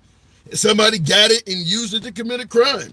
And for my viewers that have a bunch of guns, the gun is going to outlive you. Are you 100% certain that once you pass away, that gun is going to remain in legal hands? Everybody can't be certain of that because a hell of a lot of us are more and more increasingly living alone. Everybody can't be certain of that. I got a family member of my damn self that is on paper as a habitual felon. My granddad, who died after died in 99, but he was a World War II veteran, had a bunch of guns in the crib. When he passed away, guess who came over to the house and took a bunch of his guns? That guy. I don't know how many crimes he committed on them, but that is a perfect example of somebody who owned a bunch of firearms. My veteran grandfather passed away, and another relative took them and used them for nefarious purposes. You don't think that happens? Legal gun owner transitioned into criminal weapons. Going back to the box, and that's something you'll never hear from folks who do protect the Second Amendment. Just ask, where does the street get guns? Where do they get them? Going back to the box, Double Luck. Good afternoon. Welcome to the program. A Beretta 50 caliber round shoots through concrete. Why does the cartel need 50 caliber rounds that shoot through concrete? Why does anybody that's not in a war zone need it? In America, simply because you can have it. Double Luck. Good afternoon. Good afternoon, Tim. How you doing today, sir? I'm doing good. What am I getting wrong here? So, go ahead. Oh, go say. What do you mean? What do you mean? Like, well, you hear we were kind of getting off topic with the street getting its weapons. Do you agree that the street is just making its own guns? Street are not making its own guns. It's they're being made in some legal way, and it's falling through the cracks through our systems is what the issue is. Yeah, I lived in Chicago, and for a lot of time I was in Chicago, you couldn't legally own a fire. It was hard you could do it, but it was difficult to do it. But I knew people who would pay somebody to drive to Indiana, which is right around the Lake Michigan. It's only a few miles up the road, buy guns legally. Some legal gun owner was buying them, maybe go to a gun stores, and then come back and supply the hood. Right. I mean, this is how it's happening. Well, we don't really have a United States. I mean, on certain things, I mean, even now, like say with the Supreme Court rulings and all that, we're being a disjointed United States at best. So, with the it's safe to say that you don't believe the Supreme Court is trustworthy at this point. Well, one is like what Moose said. The first thing was like, hey, they're bought and paid for now. I mean, there's no teeth to any of this impeachment stuff. You know, when we were growing up, you thought wrongly because it was so few. Whereas if impeachment happened, you know, you were removed. Obviously, we know that's not the case now with Clinton, and Trump, and everybody else. But even, you know, that branch of government is supposed to be some separate but equal branch. But there's no way to remove a corrupt justice. Yeah, that's crazy. You make a good point. Even if they impeach them, I don't think there's a system that says they actually get removed. That is so crazy that they are essentially judicial gods. That they're there for life, and they can't. I mean, we talk about folks are saying that they are fearful that Trump is trying to be a dictator or some kind of king. For the most part, the Supreme Court is already there.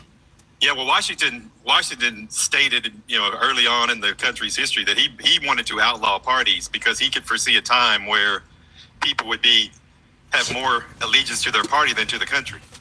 And it seems like, okay, 200 some odd years later, he was right, because what we wrongly believed in America is that if we separated, quote unquote, these powers between all these different branches, that they would check each other. Well,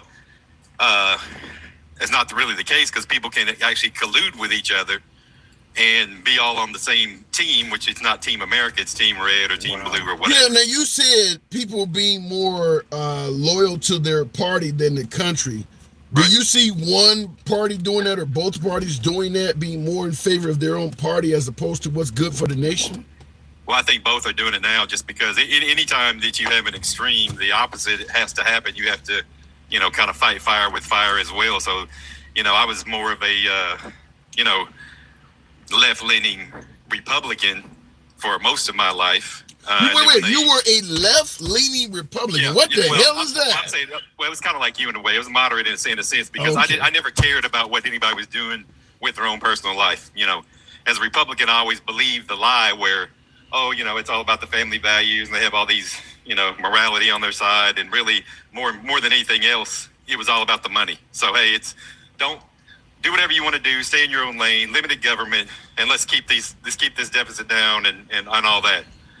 The right has gone so far beyond what they claimed for years, and I felt betrayed by the Republican Party. I mean, I served in the armed forces most of my life, and to me, once they were all about the values of the country they claimed and freedoms and all this, but really it's more about, to me, the spectrum now is either you are for the money or you're for the rights of the people.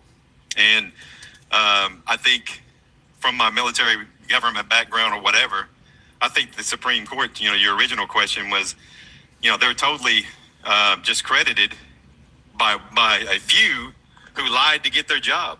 I mean, there's no other place in America where you're on camera lying, and they ask you a particular question about Roe v. how do you Wade. feel about this decision? Oh, that's settled law. It's settled law. It's settled law. But then now you're entertaining it, and then you flip it over, because anybody that claims it's for this abortion issue, well, they're not going by the Constitution, because the Constitution states you get rights only in two instances: upon naturalization or upon birth. So any other reason outside of that is you're looking at it from a religious point of view. And that's fine if you want to say that's what it's from, but you need to do it the way the Constitution says and get a constitutional amendment to say when someone gets rights. Yeah, but I always say everybody is in favor of the Constitution until somebody is willing to break it to their benefit. Right. So that's why I think to me is the most heinous thing about Trump. You know, is like, okay, you know, I was pissed that the Republican Party didn't hold him accountable for the Senate, you know, during the impeachment, because at the time is like, well, you know, it's too close to the end of this, and you know, we would have to basically extend him to. And then they changed their mind when it was Trump's turn to a point. Right. Yeah. And the thing is like, I know when I was on active duty, if I committed a crime and I was getting ready to get out the next day, they automatically extended you on active duty to make sure that the justice was dealt properly. Was dealt with. You're not going to get out of something just because. And And I think to your point about playing dirty or whatever, I think Biden truthfully should enact some of his new power that he has now for the good of the country. So you would be, I asked this question to several callers. So if you were president and your advisors told you, we have found a loophole where we can use your new immunity to prevent Trump from being in office, you would say do it. And I'm not saying to prevent Trump from being in office. This is what Trump has always done. Everyone doesn't want to fight the way he fights. I mean, I grew up in the hood, and I'm like, no one ever does the dozens with this dude. And like, oh, you can't out Trump. I'm like, no one ever tried to either go low. There's one person did. Michael Bloomberg went at him, and he shut the hell up. Because I gotta agree with you that whether it's talking over people or personal attacks, very few folks have tried to go back and forth with Trump using the same tactics he does. And I said this long before Biden debated Trump, when I thought Biden was still cognitively all there. I was saying then, like, there's no way you can win a debate with somebody that's going to take cheap shots and you're trying to play it straight. I mean, if he gets you can't. I mean, the thing is, it's just like with any other. If we all learned this in the schoolyard, what do you do to a bully? You punch the bully in the nose. You may lose, but at the end of the day, he ain't gonna come for you anymore because he didn't want the smoke. Wow. But everyone acts like, we're above the fray, and with Michelle Obama, hey, Yeah, she was the one that, and the odd thing is, Michelle Obama's the one that's known for when they go low, you go high. And everybody is suggesting if it's one person that could beat Trump handily, it's her. Yeah, you don't go high. I say, you know what? As long as it works, you go high. I'm like, say I'm a military person. Whatever works is what you do. Yeah. You don't continually do the same thing and like, hey, let's just keep marching all these people over the top of this hill. And every time you march them over that hill, you lose 100 people. No. So you started to sound more and more like Benjamin Netanyahu. Yeah, you get in that jet and you fly over the top of this and you do something different. But because whatever you're doing ain't working. But yeah, to me, I for the good of the country and to invoke some of my new powers as president and to make sure the people were getting the fair election that they needed. What has Trump been known to do? Oh, he's delaying. Delay. All these right-wing people are delaying. Hey, you know what? We need to delay the presidential election then. Damn. For the good of the country. Hey, guess what? We'll have the presidential election when all the trials of Trump become resolved. Damn. And then I guarantee you, guess what? They don't want the delay then. Damn. Now, it would be a bloodbath in this country, as Trump might say, but that's interesting, because then, of course, the Supreme Court would have to... I would float it out there and start letting people get scared because, hey, you granted me this new power. MAGA's all worried about elections. Hey, we need to really find out if this person has ties to other countries, what he did with the documents, all this other stuff for the good of the country, good of America, for red, white, and blue, God and everybody else. The American public need to know who they're actually voting for. And once we get the judicial system, once we get him through the judicial system, since I'm in charge of the DOJ, hey, we'll go ahead and have the free and fair election at that point. Damn! Wow! Wow! We need to go ahead and extend it because I'm exercising a presidential duty. Wow! Because these elections need to be fair. That's Mitch McConnell on steroids. Wow! That's what he did with the Supreme Court pick. But that's Mitch McConnell on steroids. They delay, and the American people need to decide. Okay, well, if the American people need to decide, and I did think Obama was weak at that. You know what? They don't want to do what they're supposed to do and come up with some new ruling. That's not what the rules say. The rules say you install the person, and if they didn't want to do it, they should have went to the Supreme Court then. Wow. So, but at the end of the day, you just do whatever the other person does. You want to play dirty by delaying? I'm going to play dirty by delaying, and maybe I don't do it, but I'm playing poker, and I'm going to call your bluff. I'm going to put it out there and see what you say. That's like fighting fire with thermite. I got to move it on. No, damn, man. All right, good one. A lot of people agree with you, by the way, and I see one person said, "I'm glad this guest is not in charge." Came from Mama 84. Yeah, because they like the dictator. The other guy, like I said, the biggest thing with Trump is, to me, is that I want to terminate the Constitution. I don't see how a person can get up and say, I put my hand on this, Trump Bible, real Bible, whatever it is, swear with an oath to support and defend the Constitution of the United States. But within True Social, when you lost, you said in December 2022, you put that True Social post out there that says, hey, all these rules need to be terminated, even though it's found in the Constitution. So I don't see how you can be commander-in-chief and say you support it. That's strong language, man. Appreciate you coming through. Damn. All right, look, and by the way, by way of yes or no in the comments, I'm just curious, by way of yes or no, I guess this will let me know what side of the party, what side of the political spectrum you're on. How many folks agree with his suggestion that Biden, now that he has this immunity, this is an official act? I have deemed that President Trump, because he's going through so many charges, some being treasonous to the country, we need to see this stuff adjudicated. As he stated, we need to know who we're putting in office and find out if he's innocent or guilty. How many of you agree with that? By way of yes or no? Wow. Wow, I would have, I don't know if I support it or not, but damn, is that powerful? Is that radical? That's a hell of a statement. Wow. Looking in the comments on YouTube, TikTok rather, it doesn't surprise me. There's a hell of a lot of yeses on TikTok, and on YouTube, a lot of hell no's on my YouTube side. By the way, tap the screen, 110. We could do 110,000 if you guys let your thumbs not be lazy. A lot of folks would be in favor of Biden suspending the procession of the election on the grounds that, now I'm going to say this, and I know my beloved MAGA may not like this, and fair enough, you can certainly insert criticism where you may, and I'll even address it possibly. I do believe if you're up on some serious charges, they do need to come to a conclusion before you become president. And that applies everywhere else in our life. I mean, you're not going to get a job if somebody is holding major charges over your head. Let's say, for instance, you own a hardware or some small business, and a prospective employee comes in, and when they're filling out the application, they tell you, I have a clean criminal history, but I do have several felony cases that I got to deal with. You're not going to hire that person. So taking Trump out of the picture, he is receiving a level of privilege that would not be extended to any of us. No one could go and apply for a job with a lot of pending felonies. Even if you told your employer, your prospective employer, they're all bullshit, it's a bunch of witch hunt, they're not going to hire you. They're not going to take that risk for one simple word: liability. The potential liability. If you go out and hire somebody and you knew ahead of time, let's say, for instance, you hire somebody to be around children that has no criminal history, but they have several predatory cases with the feds or with the state, and you hire them and they do something to one of your customers' children, everybody's going to sue the hell out of you on the grounds that, why would you bring this person on when they've already been accused of doing this shit?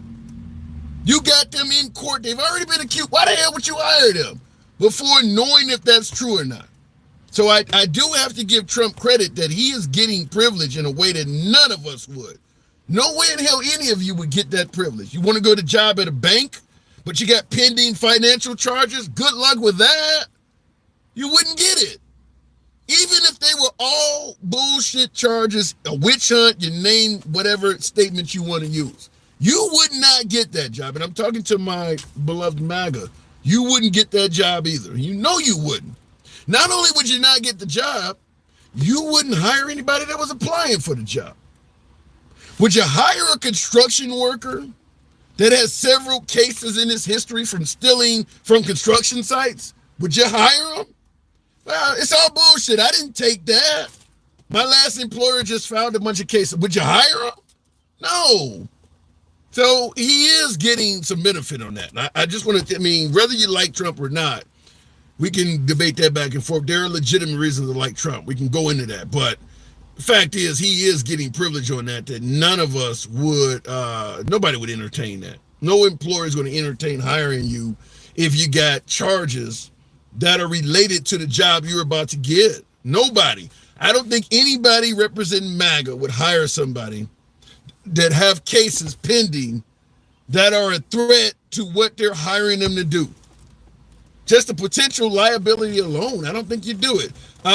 Look, and I see in the comments, DeFrank says, you mean harassed. Okay, I said witch hunts. Let's go with that. Let's go with the potential of the cases all being bullshit. Are you going to hire them? Are you going to hire, knowing that if something comes out, something goes wrong, you could lose your whole damn business. If they can show that you knowingly hired somebody that committed the same crime that they were accused of because you believed it was bullshit. You didn't even wait till the courts decided, didn't wait till any of the evidence came out. You actually held court in the HR office and determined this person is innocent and hired him anyway. If that goes wrong, I don't even know if your insurance would cover you. I'm just saying, say what you want about whether the case is a bullshit. I do believe that probably 99% of Americans, if they were in that situation where they had a small business and it came down to them hiring somebody that had a list of felonies, they wouldn't do it. Why? There's too many people that don't have felonies. Why would you risk this one? There's too many people that don't have it.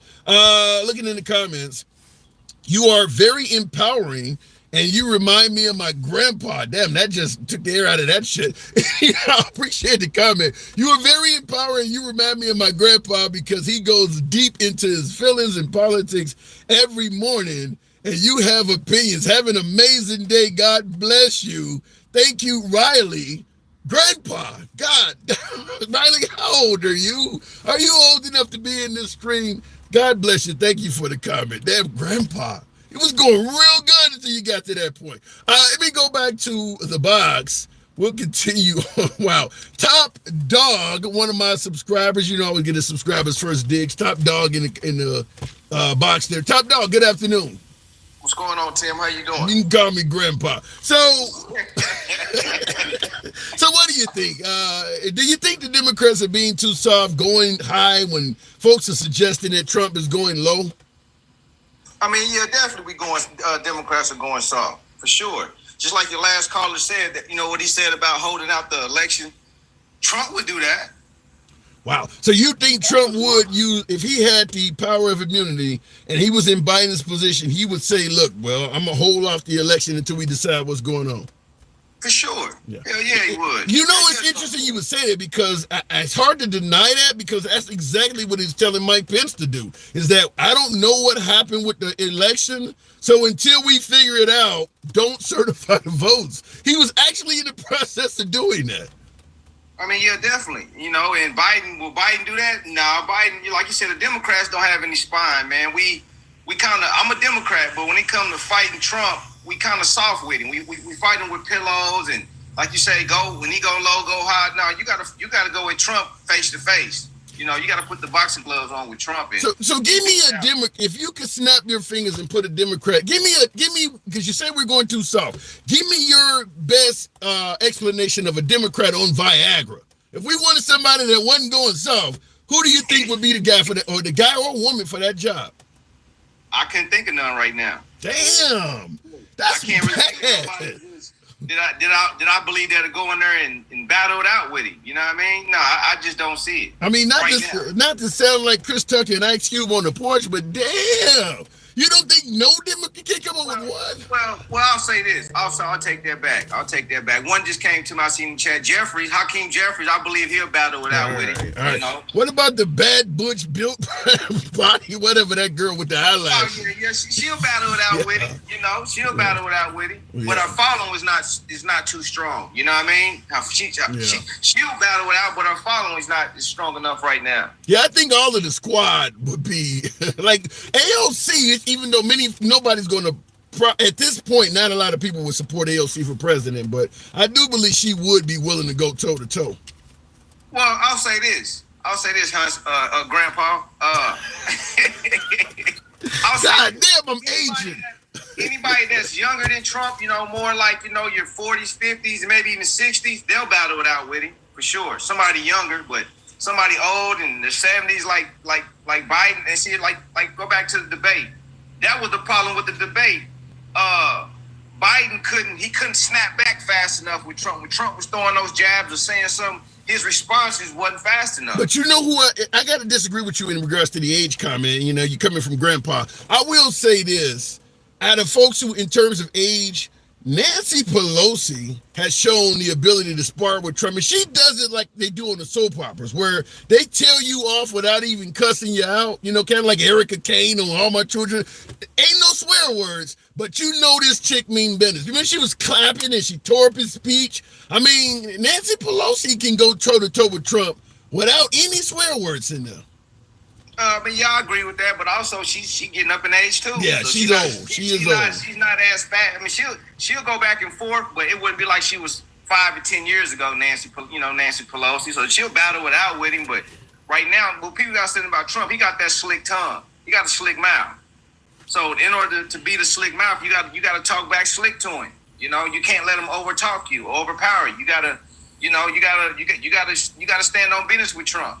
So can we give it up for Trump, though? He's kind of like the Mike Tyson at this point. The man is 77 and kicking ass all over the place. I mean, you're talking about age being an issue. I mean, he is considerably past the elderly line, yet he throwing punches like a 30-year-old.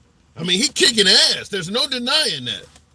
I mean, yeah. I mean, he had, with the Supreme Court decisions, how he's delaying all the cases. I mean, like I told you today, a 9-cat get 9 lives. He been lucky. But it's gonna run out. He been getting lucky with the Supreme Court criminal cases. Even with the New York case for sentencing, they ain't pushed that off till I think August or September. So yeah, he been lucky. Okay, and I see a bunch of people correcting me and saying Trump is 78.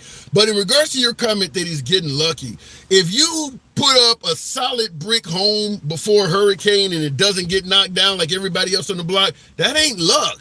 I think Trump laid the foundation. I mean, those folks that are supporting him are folks that he originally supported and put them in office. I mean, I think he laid the foundation for what's going on.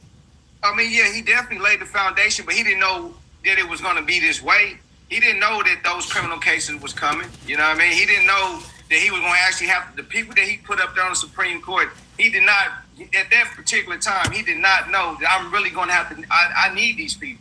But do you really even need to know if I pay off the mayor, pay off a few judges? Do I even need to know what criminal cases are coming? I'm gonna be able to handle them. I got people in my back pocket. It don't matter what they charging me with. Well, I mean, right now that's what it seems like right there. Whatever coming, I put him in the right place, and it's working out for him. Yeah. So when he says, is it time to concede that when he stated, if you elect me, you're going to get tired of winning? Is it time to concede that maybe he had a point? No, definitely not. Like I said, it's not over. You know what I mean? We still got the election. Like I said, he can do all these things, with the courts and, delay the cases. But if November and he comes up there and he loses the election, all that shit don't mean nothing. Well, shit you talking about, it ain't over with. I mean, the guy has either beat or eliminated or delayed 90 some odd charges. Now they bite. I mean, he literally gotten to the point now where most of his adversaries, talking about Fonnie Willis, Joe Biden, they're all on the ropes. And he looks right now projected to sail into victory. I don't know. Is there anything the man can't do? Well, like you said, they on the ropes, but the fight is not over, Tim. Yeah. The fight ain't over, you know what I mean? And, he got to get in the White House to make a lot of this shit go away, you know what I mean? And, yeah, we going back and forth with the Fonnie Willis, Jack Smith cases, but guess what? Them cases is not over, just like any other criminal. You can delay them, you can give, extensions. But come on now, wait. You just started the conversation off by admitting the Supreme Court is in his back pocket. Doesn't matter what Fonnie Willis ruling she gets eventually. As long as that Supreme Court is there, do you feel confident that it ain't going to be overturned? No, I have no faith in the Supreme Court. Right. So it don't matter. It don't matter what Fonnie Willis or Jack Smith get in the end. I mean, the Supreme Court is likely to say all of that shit was done in commission of his official duties. That stuff ain't going nowhere. Fonnie Willis would be lucky if she don't end up doing time. Well, I mean, that can happen. You know what I mean? But like I said, we'll know in November. You know what I mean? That's gonna tell a whole lot. You know what I mean? Because like I said, he been skating and getting by. In the matrix. Dodging this, dodging that, but. We'll see in November. You know what I mean? He got, he's winning the rounds, but the war is not over. You know what I mean? The battle is not over. So we'll see in November 10th. You know what I mean? I feel like enough people is just gonna rally against him right now. Yeah, he doing the rallies. You see the shit on TikTok, but I believe when it all come down in November, people gonna get off their beds and off their couches and go down there and cast their votes, not really for Biden, but against Trump. Because if you look at Trump on the outside right now, it seems like he's a king. That's what it seems like. This man's getting away with everything.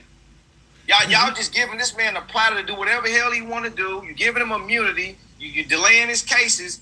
Y'all kind of, the Republican leadership is selling their soul right now. Y'all letting this man like he's the damn king. I gotta tell you, to be honest with you, if Trump walked up to me, I might get a motherfucking hug. I want that power too. I mean, the amount of, because we know Trump rewards loyalty, and he is winning his ass off, even if he may be winning ugly. Fact is, I mean, it looked like he on the path to glory, and if he gonna reward you, I mean, what they say, you can't beat him, join him. I don't know, man.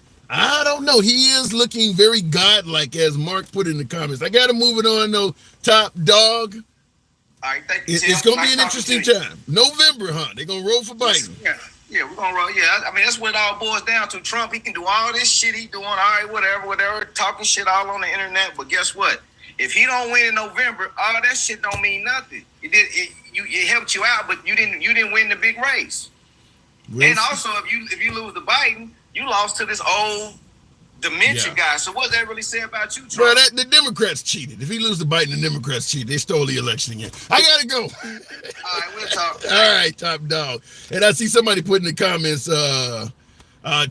Trump OG, triple OG. What movie is that from? Yeah, he's looking that way. He is looking that way. Tap the screen, folks. Get the likes on up to about 130. Wow, you guys are starting to show a bit of love to the program. Thank you. Tap the screen, get the likes up. Same on YouTube. By the way, this is an uncensored program. So understand, you're going to hear comments from all sides of the aisle. You don't have to agree with the host. You don't have to agree with any damn body in the comments. It's all about free speech. If that is the type of programming you favor, we are here weekdays, 1 p.m. Central.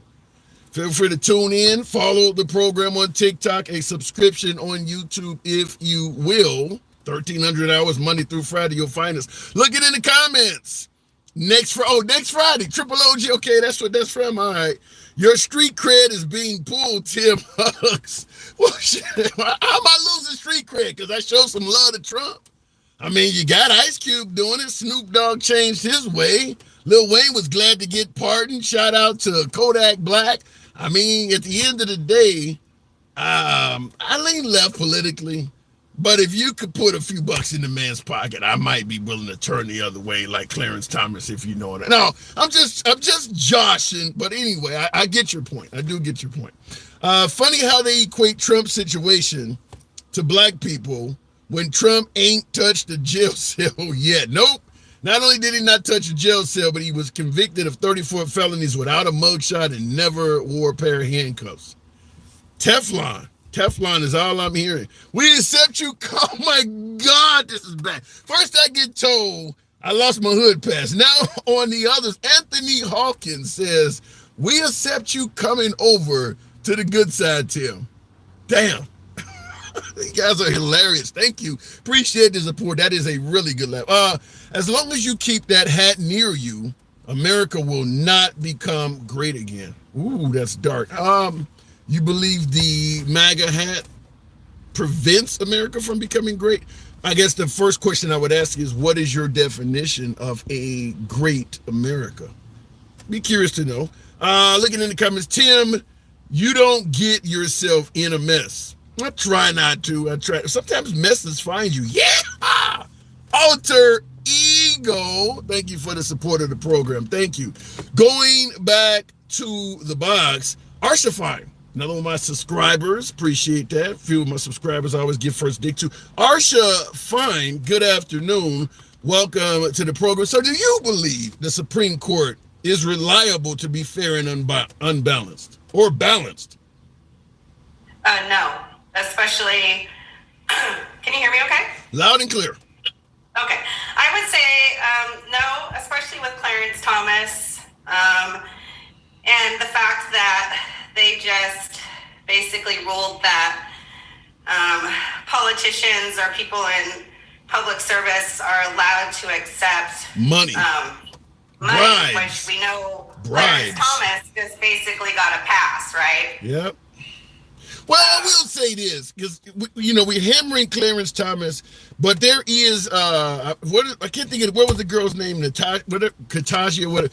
They have to say tickets. I mean, nowhere near the level of Clarence Thomas, but Sotomayor, I believe, received some stuff too. So they all are taking a little bit of kickback. There's money in politics, of course. But no, he definitely has these guys. And I mean, I just don't trust them. I believe they have an agenda that they've been working on for probably the last 40 years. In regards to your last caller, one of your callers talking about or mentioning who they thought could go head to head with Trump, I honestly believe Kamala Harris can. Really? I think she can hold. I really do. She's smart. She's intelligent. She doesn't shy away from controversy. Definitely listening to her going around the country the last week or two. I'm not just voting for Biden. I'm also voting for his potential successor. Yeah. Here's the issue. You say you believe that Biden could go toe-to-toe with Trump and things like that. To me, here's where I give Trump the win. Fact is, Trump has been out speaking to the people literally since he came down the escalator in 2015. Even when he was president, he was constantly holding rallies, even if some of the things he was saying were completely exaggerated and patently false. But he has talked to the people. Biden and Kamala, to a lesser degree, they haven't really had a lot of speaking engagements. And we're only like 4 months out, and it's real difficult to make up all of those points. They literally kept Biden, because you hear the MAGA say, well, he couldn't beat Trump campaigning in his basement. To some degree, they have been hiding Biden out. And I mentioned earlier in the program, Biden, in terms of speaking engagements compared to Trump or Obama, 25%. He's only been out speaking to the public about 25% of the time that Obama and Trump did. That ain't working well for him. I'm not going to argue with that, but he's also dealing with a lot of things and traveling. He has been. I'm not saying he's doing his job. He's the president. Yeah, but so did Obama, and some would say so did Trump. They were both doing. Should he do more? Should he do more? Probably. I'm not going to disagree with that. I'm just saying. I guess the question also was, should the Democrats go low, or should Biden use this new ruling and basically become a king? I think the situation with the Democratic Party and progressives, myself kind of leaning, I'm liberal progressive. We hold our civil servants to a higher standard. We have a little bit more expectations of them to be, do what's right, versus MAGA. They don't care. They just want Trump. I think that is a problem, maybe for us. If Biden or the Democrats go after, that is not what I mean. Democrats do it. If they're going to do it, they're going to do it right. They're going to find a way, to battle their case, and it is to our detriment. Yeah. Because they fight dirty. So do you still agree with Michelle Obama, when they go low, we go high? I'm a mom. I try to teach my kids. I got two boys, a 14-year-old and an 11-year-old. You need to defend yourself. If somebody comes at you, you have every right to defend yourself. But is that a winning strategy politically in this environment with Trump as an opponent? Well, it didn't work for Marco Rubio in 2016. It didn't work for Jeb Bush in 2016. But again, you did mention, Nancy Pelosi. She can get under the skin of that man. But we know Nancy Pelosi is not going to run for president. That's where I kind of give Kamala. I think he already doesn't like that woman. I think, he's already out there. He's got his new nickname for her, which, if you get a nickname by Donald Trump, he's bothered by you. Otherwise, he wouldn't put in the effort to even mention your name. So, and I think, her going out to the Essence, awards and having the speech, and she's traveling all over the place, eating barbecue and but hanging why, this is out. what I'm talking about, though, Arsha. Why the hell wasn't she doing this stuff before? It looks like you're only pandering at this. You wait to the last 5 or 6 months. This should have been happening the whole time. You're VP. You got plenty of time. I also think that is a problem with the media. Look at what's happening right now. Look at seriously what's happening. We went from media talking about a man with 34 felonies, potentially committing treason. Now, all of a sudden, we're just focusing on Joe being old. Well, what happened to the guy? We still got a problem, So now we got Joe Biden being old and not speaking does not trump, sorry, pardon the pun, Trump's issues, in my opinion. Let me just. And the media has not given Kamala Harris, and maybe that's the administration's issue. They have not focused on her in the past 4 years. But again, who focuses on the vice president? We didn't give 2 shits about Joe Biden when he was Barack Obama's number 2. Okay. We were always focused on the president. I'll just say this, Arsha, and I certainly appreciate your support of the program, being a subscriber. But with all due respect, I think you're making excuses. I think a large portion of the media leans left. The fact that they're hammering Biden shows that they believe he sucks. I mean, the media is on his side. Most of the media outlets that are hammering Biden still want him to win. So it's not like they're mistreating Biden. They are pointing out something that everybody should have been talking about a long time ago. And by the way, if Kamala wanted the media to cover her, she could have easily done that. I mean, you could go sit in at places. If she calls up MSNBC, you notice when Trump calls Fox News, whether it's Sean Hannity, Laura Ingraham, they'll take the call and put them on air. Jesse Waters, you telling me Kamala Harris couldn't call Rachel Maddow while she's on air? Trump is showing how to do it. He's literally showing how to do it. And I think that's the problem with the Democratic Party is they don't know how to suck the oxygen out of the room as well as Donald Trump. He's excellent at it. It's a gift. I'm going to give him that. I don't even see, the problem is Kamala doesn't even have a lot of love coming from the black community. I mean, she should have been all over the black community. I mean, Biden is losing black votes with a black vice president. I mean, I don't even know how to explain that. Well, that's what I hear. I mean, I'm a black woman with a very large black family, and I don't know a single person in my family who's voting for Trump. Now, on my white side of my family, my in-laws, that's a different story. But, yeah, no black people in my family are flying the MAGA hat. Well, I don't know about flying the MAGA hat because I've had a discussion with a few blacks in my family because I'm from Chicago and them immigrants. Yeah, that's where my family originates. Yeah. Born and raised in South Side, so but moved out to Oregon late in life. But no, I agree. The messaging, and that's always the problem with the Democratic Party, is the messaging. We are horrible at letting people know what we're doing out there that's helping. But here's the point I'm trying to make. When Obama was running for office, I don't think there was a Republican on earth that was going to compete with him for votes, at least in the black community. Kamala, on the other hand, the love that African Americans had towards Obama, when you look at Kamala, it's significantly weaker. Correct. I agree. Yeah, and that's the point I'm trying to make.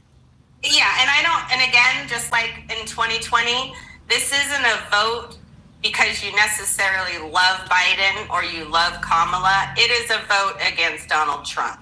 True. That's how they're viewing it. Yeah, I know they're viewing it that way. If there was a Nikki Haley or a John McCain or a more moderate Republican, they would probably win. I don't even know if we're still ready, if we're even ready for a female president at this point. I don't know. In my opinion, the lack of messaging is having some serious consequences that are not good for the Democratic Party. But Arsha, fine, I do need to move it on. As always, come on back anytime. All right, have a great day. Absolutely, you too, a pleasure. One of the points I bring up all the time, and certainly to African Americans in particular that may be supporting Trump, He's on video suggesting that he wants to give immunity from prosecution to cops. Most African Americans don't even know that. Why doesn't the Liberal Party say that? If it comes to talking about defunding the police, you notice how that was plastered everywhere. And most of the elite members of the Democratic Party are on video saying they're not for defund the police. Yet the Republicans under Trump did an excellent job of pinning that on every Democrat that came down the line. They all want to defund police. And it didn't come from Biden or the upper members of the Democratic Party, yet they were able to successfully pin it on even folks as high up as Biden. Trump is on video saying it. It's not coming from a fringe group like Black Lives Matter wanted to defund police. No, it's coming from Trump. And the Democrats have done a really shitty job of that. I would submit to you, whether you lean right or left, if video footage of Trump saying he is in favor of giving cops immunity from prosecution was made into a commercial, it probably would hurt the African American and some Hispanic voters. That would hurt. A lot of folks don't even know that. Now, a lot of folks that do support Trump might suggest, well, he can't do that. You know, it's not constitutional. He's not going to get away with that. Could be true. But he's saying he wants to do it. And I will tell you this, at least in my humble opinion, doing this for a few years, speaking to you folks, having you guys correct me on a lot of shit, and vice versa, Trump has done so much stuff that people said he could not do that I'm no longer sure that anything he says can't be accomplished in some way or another. I'm not sure of that anymore. We talked about the Supreme Court on the whole damn program. The whole hour we've been talking about the Supreme Court. So if Trump says he wants to give police immunity from prosecution, and there's a lot of folks that agree with that, a lot of my MAGA viewers are like, yeah, you know, the police have gotten weak. They don't get their respect. So this is something that I do believe a lot of minorities, because you're talking about $2 gas. You're talking about a good economy. This is the things that folks favor getting Trump back in office for. They believe the gas prices will go down. The price of groceries will go down. Simple question. If you could get gas down to $2 a gallon again, or you could get 30-40% off of your grocery bill every time you went grocery shopping, or you could get all of the major wars around the world to end. I know that's a hell of a promise to make, but he is making it. If you could get all of the things that Trump is promising, but you also had to allow law enforcement to have complete immunity from prosecution, would you make that trade? That's the kind of stuff that should be discussed. It's not made up. It's not a liberal fantasy. It's not Democratic fear-mongering. He's on tape saying it. He actually said it. I would submit this is something that people should be asked. Are you okay for $2 gas with giving the police immunity from prosecution? Think you'd be okay if that happens? I don't have a criminal record myself. My criminal history is probably better than a hell of a lot of cops. I don't have any arrest history. But I do drive all damn day for a living. I don't want to get pulled over by somebody that has immunity from whatever the hell they do to my black ass. I'm not comfortable with that. Period. I believe Trump needs to get on air and explain what the hell did he mean by that. He did state they need their power and respect back. If I give immunity to people, are going to respect them? They're not holding them accountable for that. Defund the police, dumb as hell. The liberals are held to a high account for saying that. I'm sure it cost people down ballot elections. He talked about giving police, nobody's being held accountable for this, not even being mentioned. So I do believe the lack of communication coming from the Democratic Party is hurting them. I do believe that. Look at in the comments. No immunity for anyone. Everyone should be held accountable for their own actions, says MP. Fair enough, but this is something Trump promised. By the way, he didn't explain it, kind of just like immunity for presidential acts that came with no explanation. As of now, no one knows what a presidential act is. Or official act, that's the term. They gave him immunity for official acts. They didn't answer what the hell an official act even means. Trump is talking about giving police immunity from prosecution to give them their power and respect back. First of all, define respect. How does giving you immunity make me respect your ass? It might make me fearful of you. I don't know what he means by that. Just like I don't know what the Supreme Court meant by official acts. This is not bashing Trump. This is not derangement syndrome. Damn it, these are legitimate questions to ask. You throw a term out like that with no explanation? How the hell is it wrong to question that? Liberal, Democrat, progressive, whatever the hell you represent. Why is it wrong to question that? What do you mean by giving people immunity that people are going to respect and they're going to get their power back? Now, I understand a hell of a lot of folks on the right, my beloved MAGA again, have explanations for what Trump meant. Maybe they're right, maybe they're wrong. But you don't know because Trump himself is not clearing it up. I don't want to hear what he meant from somebody who's not even running for office. I want to hear from him, and he's not saying it. Look at it in the comments. I agree, like Trump, but they already have been getting away with just about anything. If they give us all of our rights back and all of our freedoms that we're supposed to have, stop, no one knows about. Dustin, I kind of understand what you said, but then again, I don't. Want to appreciate that Coro from DJ Julio. Might be the guy to talk to. Let's make it happen. DJ Julio, how did you take it? And I'm really hoping the box brings you up. There you go, Julio. How did you take it when Trump said he's going to give immunity, and that'll mean people will be respected and the cops will get their power back? What did that mean to you? I don't know. I really don't know how to take that. We've talked about that one before. I don't agree with what he said with that one. And you indeed, I don't understand it either. Yeah, and you indeed are MAGA, so you even understand that it sounds really weird. I mean, should he have to at least explain that? I mean, at some point, I'm sure he'll have to. Yeah. I don't think he will. Nobody's holding him account. I don't think he will ever have to explain it. Well, I mean, there's another debate. There's plenty of speeches that he'll be at. I'm sure it'll come up again. Well, I don't feel comfortable. Like I said, I'm ignorant to it. I don't know what he meant by it. If he means it the way that you hear it, it's kind of scary. The way that I heard it was just, we need to, be respectful to our cops. We get pulled over, act accordingly. Well, but will immunity make you do that? It might force your hand. How? Well, I mean, if they can force you.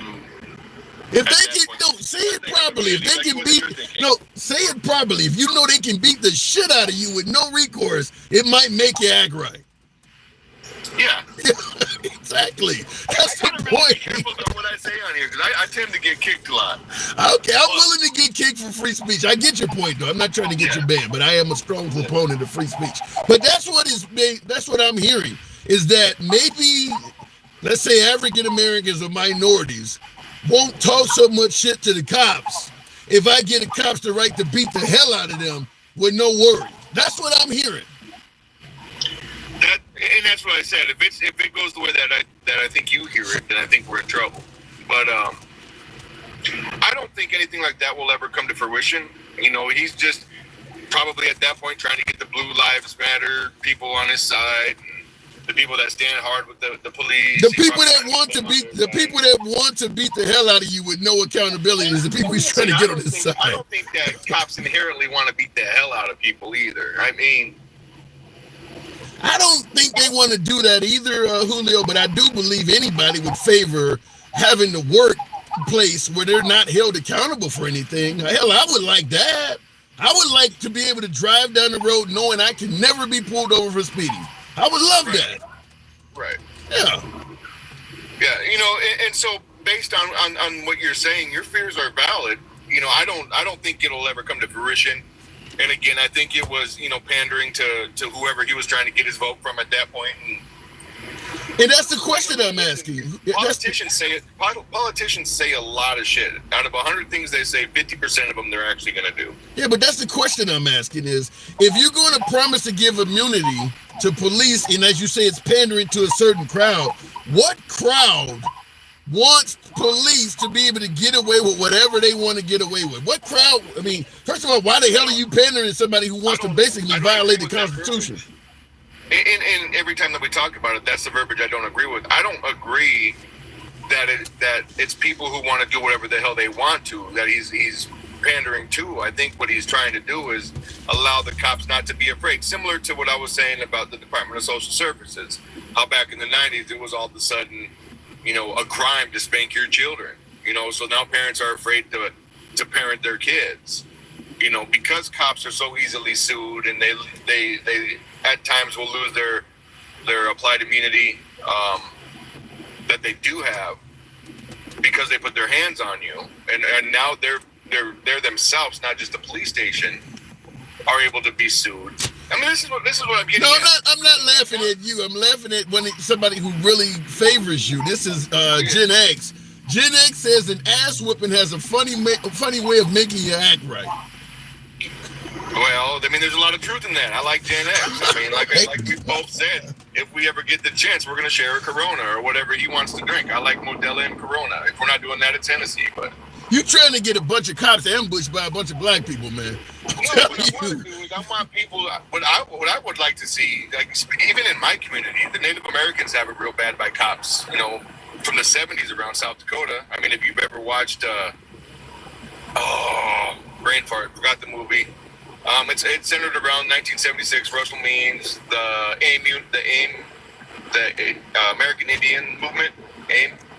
Yeah, you got me. I'm clueless. Okay, so you'll have to. It'll come to me. Maybe it's Lionheart. I got somebody in the comments saying you're not now you're part Native American, right? I'm an enrolled Native American, motherfucker. I got my red card. Okay, somebody disagreeing with you. That's all I'm saying. Your policies, because you're obviously MAGA. You don't normally assume MAGA would be okay with being Native American. That's where that's coming from, probably. Well, listen, because making America great again, you can lump that into 4 different categories. Okay, I want to see America be great for the first time. If we chase my roots, yeah. My people lost this land to America. Well, if we're going to have America now and we're going to be good, then let's fucking be great. What's wrong with that? But you do realize the guy you're choosing for office, talking about President Trump, would not even respect your people's wishes to not build a pipeline. That whole pipeline that Biden allegedly shut down, the Native Americans, that's on their land. They didn't want that. He's like, screw that. If I can give people cheap gas, screw your land. Yeah, that goes through my tribe. Well, part of my tribe. It goes through Standing Rock, which is right next door. Right. So you selling out your own people for gas?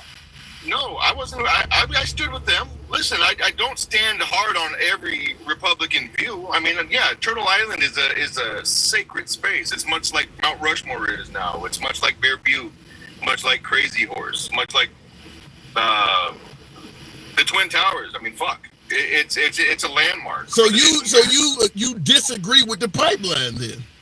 I disagree with the route they want to take 100%.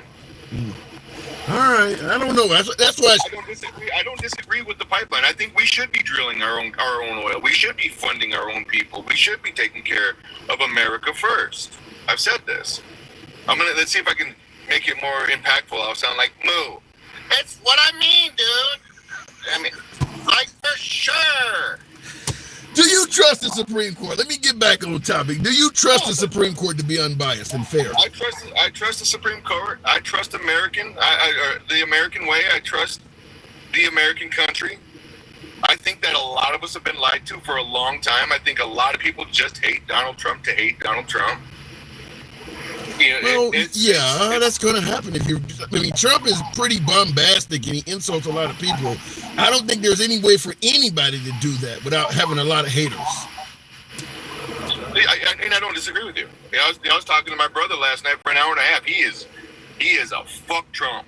He does not like Trump. Do you have any other people you talk to that are of Native American ancestry that are MAGA? I don't really it's sad to say, but I don't hang around much Native American people. That sounds about right. Okay, now we get somewhere. Most of the Native American people I do know, though, they don't even follow politics. They don't care about your politics because on the reservations we're free 100%. Okay. We escape all the American laws. All we got to do is go to Pine Ridge, and it's 45 minutes from me. So you're like you would be more like a Clarence Thomas Apache? I'm no way Apache. Hell no. I'm a Sioux Indian. Okay, so you're a Clarence Sue Thomas then. How's that? I'm a Sitting Bull Indian is what I am. Okay. I mean, but it didn't surprise me when you said, well, I don't really hang around a lot of because Clarence Thomas ain't going to no cookout. Clarence Thomas ain't showing up. He ain't nowhere near the hood. And listen, my father was never in my life. My real father was never in my life. So I wasn't raised around the Native American community. You know, I don't really hang around with anybody. Yeah. It's me, my wife, and a couple of buddies I ride motorcycles with and build shit with and go camping with, and you know. But right. I want to ask you something. I'm hanging out with my cousins. Okay, I want to ask you something. This is a little bit off topic, but you're always for a good conversation.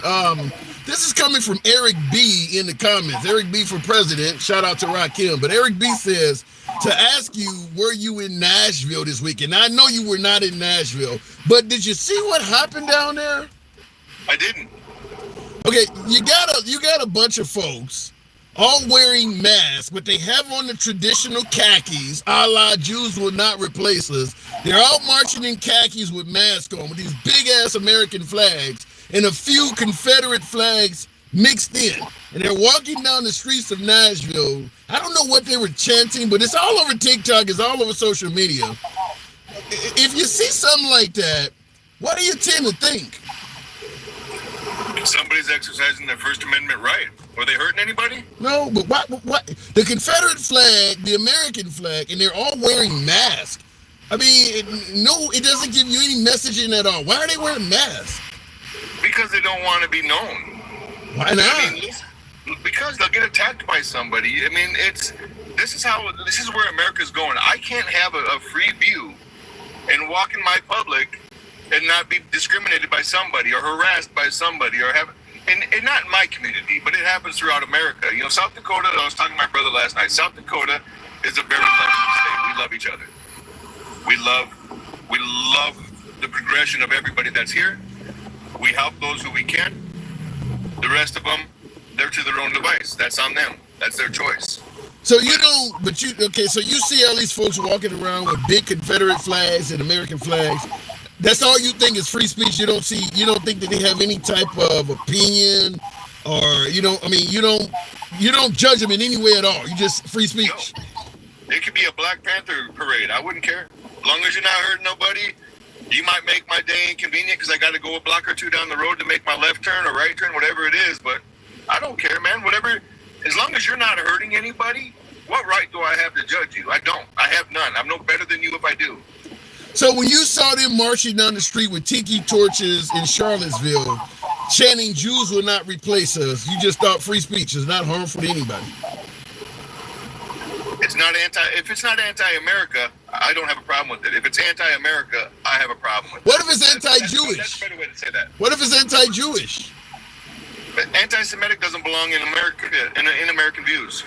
So when they were walking down the street saying Jews, was that anti-American? I believe so. Okay. All right. But you do know Trump said there were good people on both sides in that. I mean, did you see that thing that I sent you with the NDN movement? What they were doing in South Dakota here, right in Rapid City, in front of the federal building? No, I have not seen it. Okay, so you'll go through your messenger and find me, and in that you'll see it. But they basically took up a whole city block, rolled out this big banner, Free Peltier, one of their elders that was part of that AIM movement that I'm talking about. He got arrested back during the 70s, late 76, 78. Still in prison. They think that he's a war prisoner, not an actual criminal. I thought it was a fucking beautiful thing. Beautiful thing. I'll go and look it up. I'm moving on, but I'll go and look it up. And yes, I'm going to say something to Pipe Joe real quick. Yes, I am all over the place because I see views of other people. I'm not so ignorant that I got to think I'm the only one that's smart in the freaking room when I walk in. Okay. And by the way, your boy, before you go, Julio, your boy Gen X on YouTube says he wears his Proud Boy stuff wherever. Fuck around and find out. All right, there you go. You think the Proud Boys will let me hang out with them? I'm always repping my Republican friends. Okay, there's a difference between Republicans and Proud Boys, though, isn't it? Yeah, that's actually a Dixon jacket. I hit all the. I was just playing into it. Come on. All right, nothing like a Native American Proud Boy. Got it moving on, though, man. Appreciate it. All right. Moving the program on. As I say, we go left of Bernie Sanders to having dinner with QAnon. You're not going to always agree with the opinions you hear. We don't run an echo chamber. We do believe in everyone being able to speak. We can challenge opinions without banning and blocking folks. We can do that, right? So if you enjoy civilized dialogue that's in this format, feel free to follow the program on TikTok, a subscription on YouTube, if you will. Most of my subscribers, by the way, are MAGA. So I got to give a shout out to MAGA. I mean, both Gen X and DJ Julio are very frequent supporters of the program. I do appreciate that. I'm trying to come up with a way of allowing my YouTubers to be able to call in and interact, because that's where a large portion of my MAGA base is. I think you guys came from Rumble, and I'm trying to get on Rumble if I can. I just got to figure this shit out. Anyhow, looking in the comments, hey, yeah, go Trump. Hell yeah, go Trump, says Trevor. We'll see. I enjoy hanging out with y'all. Thank you, Joseph Trump. Thibodeau, we enjoy hanging out with you too. Appreciate the support. South Carolina here, go MAGA. Trump will likely win South Carolina handedly. Bingo, but it says Biden 2024. I don't see a lot of that. I see more anti-Trump. I don't see a lot of Biden 2024. I haven't seen any hats, shirts, flags, bumper stickers. I don't see anything in support of Biden. Interesting. Anyhow, looking in the comments, Trump was loved by everyone before Democrats lied with propaganda. You're leaving a lot out of that. If you go back to the time when Trump was loved by everybody, and I don't disagree with Stacy, yeah, thank you for the hat and mustache. Not going to disagree that there was a time when Trump was far more favored than he is now, particularly by minorities and even women. But listen to what was coming out of, and that says Hal Strickle, thank you for the green eyes. If you listen to what Trump was saying, 70s, 80s, 1990s, it's completely different than what he's saying now in 2024. So, as I say all the time on the program, speech has consequences. I'm 100% for free speech, damn it. We do this every day. But the idea that speech has no consequences. If you go back to when Trump was loved, wasn't he saying things like, I identify as a Democrat and the Republicans are not very intelligent and the economy's better when... these are actual quotes. The economy's better when Democrats are in control. You don't need a high-capacity magazine. Sometimes to take a gun away from the mentally ill, you got to take the gun away first, then have due process. Everything I'm saying is a quote. I'm not even paraphrasing damn near. Most of the stuff I'm saying is spot on what Trump was saying. This is the kind of stuff he was saying before his favorable ratings dropped. He's not saying that stuff anymore. Now he is saying stuff like stand by and stand back and, good people on both sides. I mean, he's taking a whole different stance. So why would you expect the same folks to favor a man who has completely changed himself? I don't remember the 1970s, 80s, or 90s Trump being pro-life. I mean, the guy was banging every damn body. I don't remember that. So he's a different dude. Now, you may favor who he is today. There's nothing wrong with that. A lot of legitimate reasons to favor Trump, but he is a different guy. He is a different guy than he was back then. Looking in the comments, some people just like to hear themselves talk. Says, G. All right, fair enough. Hopefully you like to hear it as well. Economy is not better now, says Ann E. Well, I think most people would agree the economy is not that great. On paper, Biden's economy is pretty damn good. But the average citizen will tell you, I personally could buy groceries for cheaper. I could fill my car for less. I mean, people are not seeing what folks are claiming on paper. Appreciate the subscription. One of those came in today. Thank you for that subscription there, RP. Do appreciate that. Give you dibs in the box. Going back to the box, speaking of which, Miss Mobetta, another one of my subscribers, asking that question. Do you trust the Supreme Court? Miss Mobetta, thanks for holding on. Hi, Tim. Hey, what's up? So do you trust the Supreme Court? No, listen. Not one person. How can you trust them? How can you trust them when they showed you what they're capable of? Yeah. They showed that we're going to go with the guy who put us here, whether he's right or wrong. You know, first of all, let's do the history, especially with Clarence Thomas, like they've been calling him. You're able to be bought, so that means I can pay you the right amount, and you'll say anything. So How can you trust that? So let me make sure I confirm this. You do indeed believe that Justice Clarence Thomas is for sale? Absolutely. Wow. Absolutely. He's already been bought. Him and his Alice the Goon wife. What did you call her? What did you call her? Alice the Goon. I know y'all remember seeing Popeye and that big doofy ass Alice the Goon. That's what his wife looks like. Oh my God. Okay. I just want to make sure I hear that. And then when he got away with that thing with Anita Hill, he's been a piece of shit. You know the weird thing is, you know the odd thing is, considering that Clarence Thomas is indeed a black man, he's got to be the furthest right in Supreme Court history. I mean, he's really far to the right. For an African American, that's unusual. Well, they found a weak link in him, and they capitalized on it. Money. It's money. Yeah. Like, listen, I want nice things, and I guess he felt for whatever reason that if I do the right thing, then I won't be able to have these same privileges. But you're sitting in the highest court in the land. Why wouldn't you be? Wow. You can go in there as a clear cut man and still have those same privileges because of the position that you hold. But he chose to go not just low. His ass went to the swamp. Damn. So do you think Biden, if he had the power, or if the Democrats had the power, do you think they should pack the court to offset the 6-3 advantage? You goddamn right. Why wouldn't you? They did it. So why can't we? You know what I'm saying? Why wouldn't you? Like one of your guests, Double Luck, I guess his name was. I was listening when he said that I would pause the election. I would do all I can in my power to piss them off. So you would use that immunity any way you could to prevent Trump from getting elected? I absolutely would. That's in the legal realm. You know what I'm saying? That's not going to cause. Yeah, and unfortunately, thanks to the Supreme Court, what's considered legal has changed significantly. It has changed, yeah. And that's my thing. Like, you're changing this for Trump. What about your local people?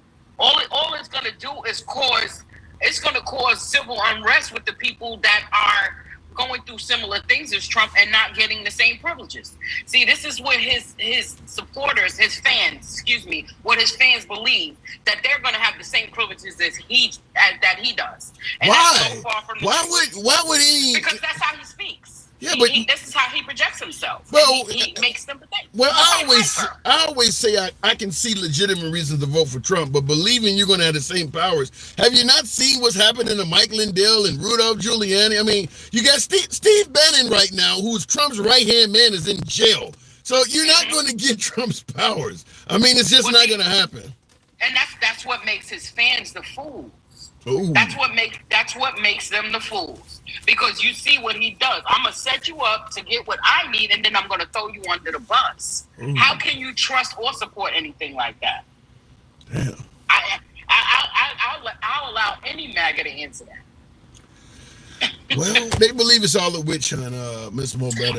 Of course. Like I said, the 34 felonies that he has been convicted of. And I see people try to change words around and shift what they mean and what they are. He is actually convicted right now. I do believe those. I do believe them felony convictions are temporary, though. I believe that's going to be turned back. I mean, if he gets his way, if he continues to get his way, absolutely is. I mean, let's just be honest. If his attorneys, and he has assets, I mean, a lot of folks don't want to work for him, but I do believe that will change too if he gets in power. More bigger and better firms will be willing to work for him once he gets in power. But I do believe that if his attorneys can come up with a way of challenging the way he was convicted up to the Supreme Court, it's over with. I mean, do you trust the Supreme Court to do anything other than rule in his favor?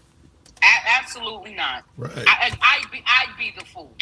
You know what I'm saying? Like, and anybody that thinks otherwise would be the fool. Yeah. You know, he has too many entities dangling that he needs. So they're really going to go hard. So he's going to continue. I'm going to continue to put people in place that I need. I need you right now. So that's even like, let's go back to when the pandemic was going on. He needed Fauci. So he heightened Fauci. He was cheering him on and bigging him up. And as soon as they spoke against the things that he was coming out of his mouth with, then he was a bad guy. Oh, he doesn't know what he's saying. Like, how can you trust anything like that, Tim? Well, folks like the way the world was being ran, and feel like a lot of folks say under Biden we're heading to World War III. People felt safer apparently under Trump. Those people are full of shit. They full of, let me say it in another language. They full of cocky. Oh my God, that's even worse. They full of cocky. That's for everybody that all the way on the right. So come on, y'all knock that shit off. But do you feel confident that, I know you don't like Trump, fair enough, but do you feel confident Biden could get the job done? Biden's not going to have a choice, is he? What do you mean? If he gets in there, if he wins, which I believe he still will win, in my humble opinion, he's not going to have a choice. You're going to shit or get off the pot at that point. Bro. But I strongly believe that he is going to win, and after I'll give him a year and a half, then he's going to have to step down and allow his vice president to take over. So in other words, you're voting for a man that is not going to complete the journey. That's okay, because I trust his cabinet. Damn. I trust the people that he has backing him, and that's the thing. I have to trust his cabinet. So you disagree with Trump so much that you're like, I would rather follow this man knowing he is not going to complete the journey, and somebody else. I trust whoever takes over after him more than Trump. Yep. Wow.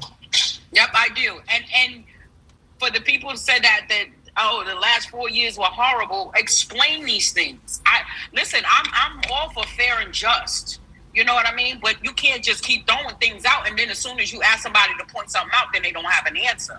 That means you need to just shut the fuck up. Well, speaking of pointing things out versus shutting the fuck up, let me ask you this, because this is coming from a YouTube comment. Jack of all trades, master of all, is stating, he's saying that people like you, the mindset you have, what he says, people with her mindset is the problem.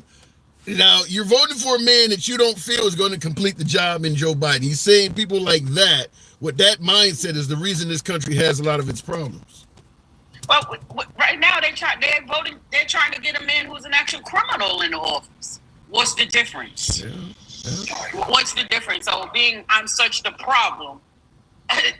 Y'all trying to elect a criminal, which if my son went out there as a felon, guess what y'all would do? Call the cops on him.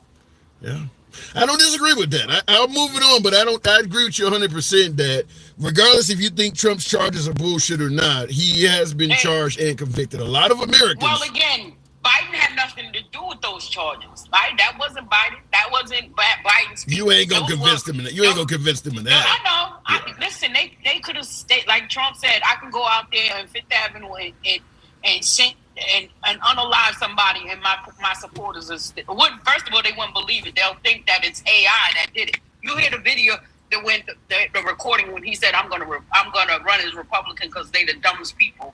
Now they're thinking that was AI generated. No, the man actually said it.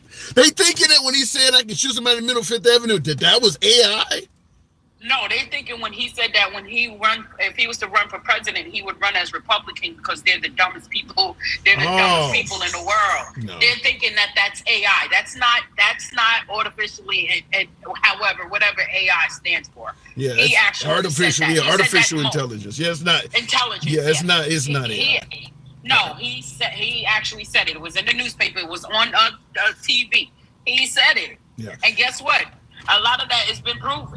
Yeah, and I brought that up a minute ago. But yeah, I agree with you. It's not AI. Miss Mo Better, thank you for coming through as always. It's been a pleasure. Indeed, Tim. Holler back. And what I will say is, in regards to what she is saying about, he said this stuff and people think it's AI and don't even think it's real. That's why I keep saying Trump gets the win, is because Trump can get away with saying a lot of things and his supporters will back that Biden supporters would never back. For instance, vote for me or you ain't black. If Trump had said vote for me or you ain't white, there would have been a million ways of how that's being taken out of context in defense of Trump. African Americans actually held Biden accountable for it. So I do agree when he says he could do something in the middle of Fifth Avenue. God forbid he doesn't do it, but it would not surprise me if Trump was standing over somebody bleeding out and there was some MAGA saying, I need to see the whole tape first. It wouldn't surprise me. I'm just going to be honest with you guys. I know a lot of MAGA wouldn't like it. But I mean, we've had so many shows on things that Trump has said. Well, that was out of context. So I need to see the whole video. I've never heard nobody say that on Biden. He says something dumb. He just said something dumb. Nobody has to see a 40-minute video on what he said. Well, I need to find out first what he was talking. No, it sounded dumb. So Trump gets to win because anything he says, there are folks that will interpret it to mean something else or not be as harmful, or it really doesn't matter. I don't care nothing about that. That happened before he was president. That happened in his home. I mean, there's so many benefits that Trump gets that I don't believe Biden would ever get, such as, Trump with his wife. I mean, well, he wasn't president back then. But anything Biden allegedly did with his daughter or his family, he's held accountable for it. So Trump gets the win on a lot of that stuff. In the comments, for instance, here's one.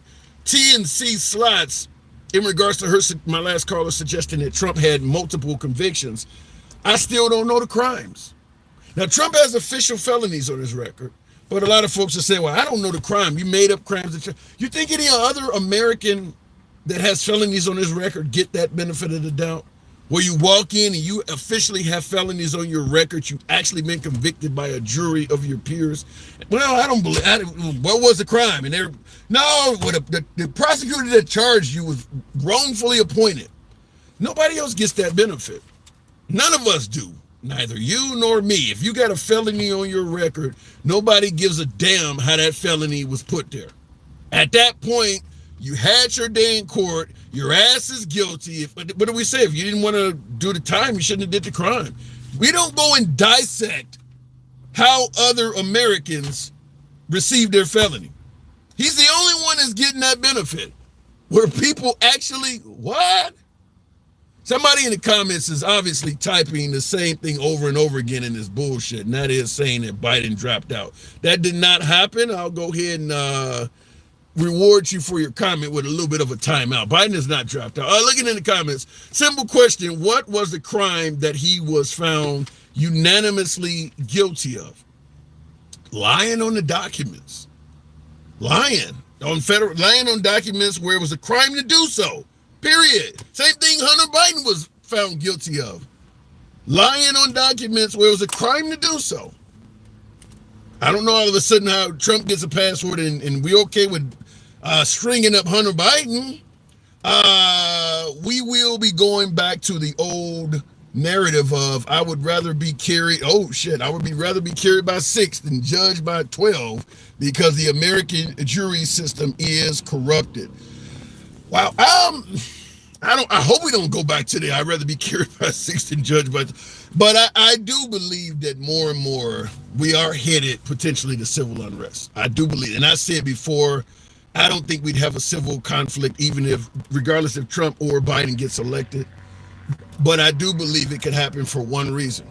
If Biden gets elected, there's going to be some pissed off MAGA. There's going to be some reports that the liberals stole the election, just like last time. Trump's not going to concede to Biden no matter what, no matter who tells. So that'll happen, and there will be some pissed off MAGA. There may be some small, sporadic, isolated, random acts of terror. If Trump wins, there are going to be some liberals that might do that. maybe some BLM, or maybe some feminists, or maybe some LGBT, or some pro-lifers, pro-choice rather, some pro-choice. I mean, there's people who are going to be pissed off if Trump wins, but it's not a full-blown civil conflict. I've stated the only way that I personally believe we'd have a civil war in this country is if Trump wins and then goes on a mission of revenge. Now, is that possible? Is that liberal fear-mongering? I'll leave that up to you to decide, but I'm working on a video right now, and it features Steve Bannon. Steve Bannon has already said there's a lot of people. He's mentioned Attorney General Barr. He's mentioned that they would go after General Milley. Petraeus, I think, is in that.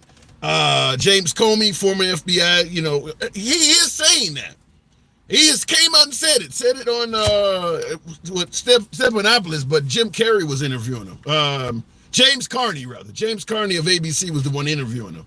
But it was on this week with Stephanopoulos. It was just, he was on break or wasn't there. It was James Carney. And he stated all of that stuff. Now, there's a lot of people that put their lives on the line to fight under General Milley, General Petraeus. A lot of Republicans have worked with Attorney General Barr. I mean, he's been around since the Reagan administration.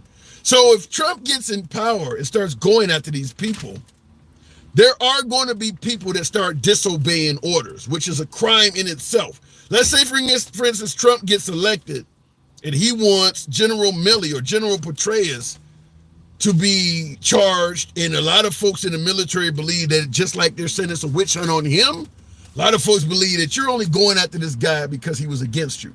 So they end up railroading General Milley or General Petraeus with a bunch of trumped up charges, and now they're being found guilty. And a lot of folks believe that it was a bullshit case and there was no chance this guy could ever be found not guilty. Well, then you're going to have half the military not wanting to do the bidding of Trump and arrest the guy, take him into custody or any of that. So now all of them folks are committing crimes, because in the military, you don't get the option of saying no because it's your guy. This is what I'm talking about, how you divide the country in half. Same thing with FBI, James Comey or Jim Comey or whatever his name is. It's a lot of FBI agents that would probably not be cool with this guy being taken into custody by Trump. Remember, the FBI has access to a lot of private information about Trump that you and I don't know. So they may also not want to obey Trump or the administration's orders. So what, are they getting fired? Maybe some of them are being taken into custody for violating their oath of serving the commander-in-chief. This is how you divide the nation up. This is what I'm talking about. If he doesn't do that, I don't see it. But if he takes a tour of revenge and starts going after everybody, it's going to be pushed back. I mean, like I said, you divide the military up. Now you got factions. You can't even rely on people to follow orders. Half the military is MAGA, the other half is anti-MAGA. I mean, this is just a mess. Don't think it can't happen. If you start going after people that are incredibly well respected, where people don't serve in combat with and put their lives on the line, you're going to start creating drama. And he's already promised to some degree that he's going to do that kind of stuff. Now, going after Nancy Pelosi, we'll see. Going after Hillary Clinton, we'll see. But he will likely go after them people too. Remember, he said Obama wiretapped his office. That's a federal crime. Now, I will submit to you, when Trump says something, if you support Trump, it doesn't really have to be proven. So if you got a bunch of Trump loyalists in power and Trump says that guy wiretapped my office, do you really think he actually has to show proof? I don't feel confident in that. I mean, the election, a lot of folks believe that Biden stole that. I haven't seen enough significant proof, but I do believe that if you get the right people in office, they would try Biden for stealing the election. This is how you break the country up. I'll just point it that way. Now, in the comments, I can't pronounce the name. Jim has something, says that's BS. Okay, fair enough. You're invited to disagree with the opinion. You sound scared, Tim, says Frankie. It's a difference between sounding scared and sounding insane. Just point that out. You didn't say I sounded wrong. You said I sounded scared. Okay, well, I'm not a fan of a civil war taking place in my damn country. There ain't nothing to be cheerful of. And for you folks, particularly my beloved MAGA, that may favor a civil war, understand in a civil war, everybody will know somebody that died. Even the winners. Even the winners. For you folks, well, the right got more guns and the Republicans got all the weapons and MAGA. Fuck around and find out. Everybody, if we have a civil conflict in this country, everybody will know somebody that died. That's how it works. Even the winners will know a hell of a lot of people they knew or cared for that died in it as well. And the country will be significantly weaker at the end. It will be significantly weaker. I mean, just like if the South had won the Supreme Court, America would have become two countries. We're weaker at that point. Divided we fall. You ever heard of that term? So understand, if you favor some kind of civil unrest, you're not going to walk away from that feeling good. We're going to lose our status as a superpower. You talk about the U.S. dollar being weak now. Guaranteed it'll be a hell of a lot weaker then. You're going to lose allies. All of that shit's going to happen. That's not a victory. It's a small-term gain for a huge fucking loss. It is your boy Tim, 1,300 hours, Monday through Friday, 1 p.m. Central. See you tomorrow. And also on my YouTube side of the owl, I do want to thank you folks as well. January 6th is peanuts compared to May 2020 Antifa riot at the Capitol. BLM and Antifa have been very violent. Fear-mongering about MAGA is crap. Fuck Joe Biden, says Foster. You're telling me May 2020, now the summer of love, where there was riots all over the country, we could debate that, but you're telling me there was a riot at the Capitol building by Black Lives Matter or Antifa that was worse than January 6th? Send me what you have. Send me some links. I'll do a whole fucking show on it. I don't remember that. Worse than January 6th? Where they're rushing the vice president out? Really? Send me what you got, Foster. Thank you for your support. It is your boy Tim. Catch you tomorrow.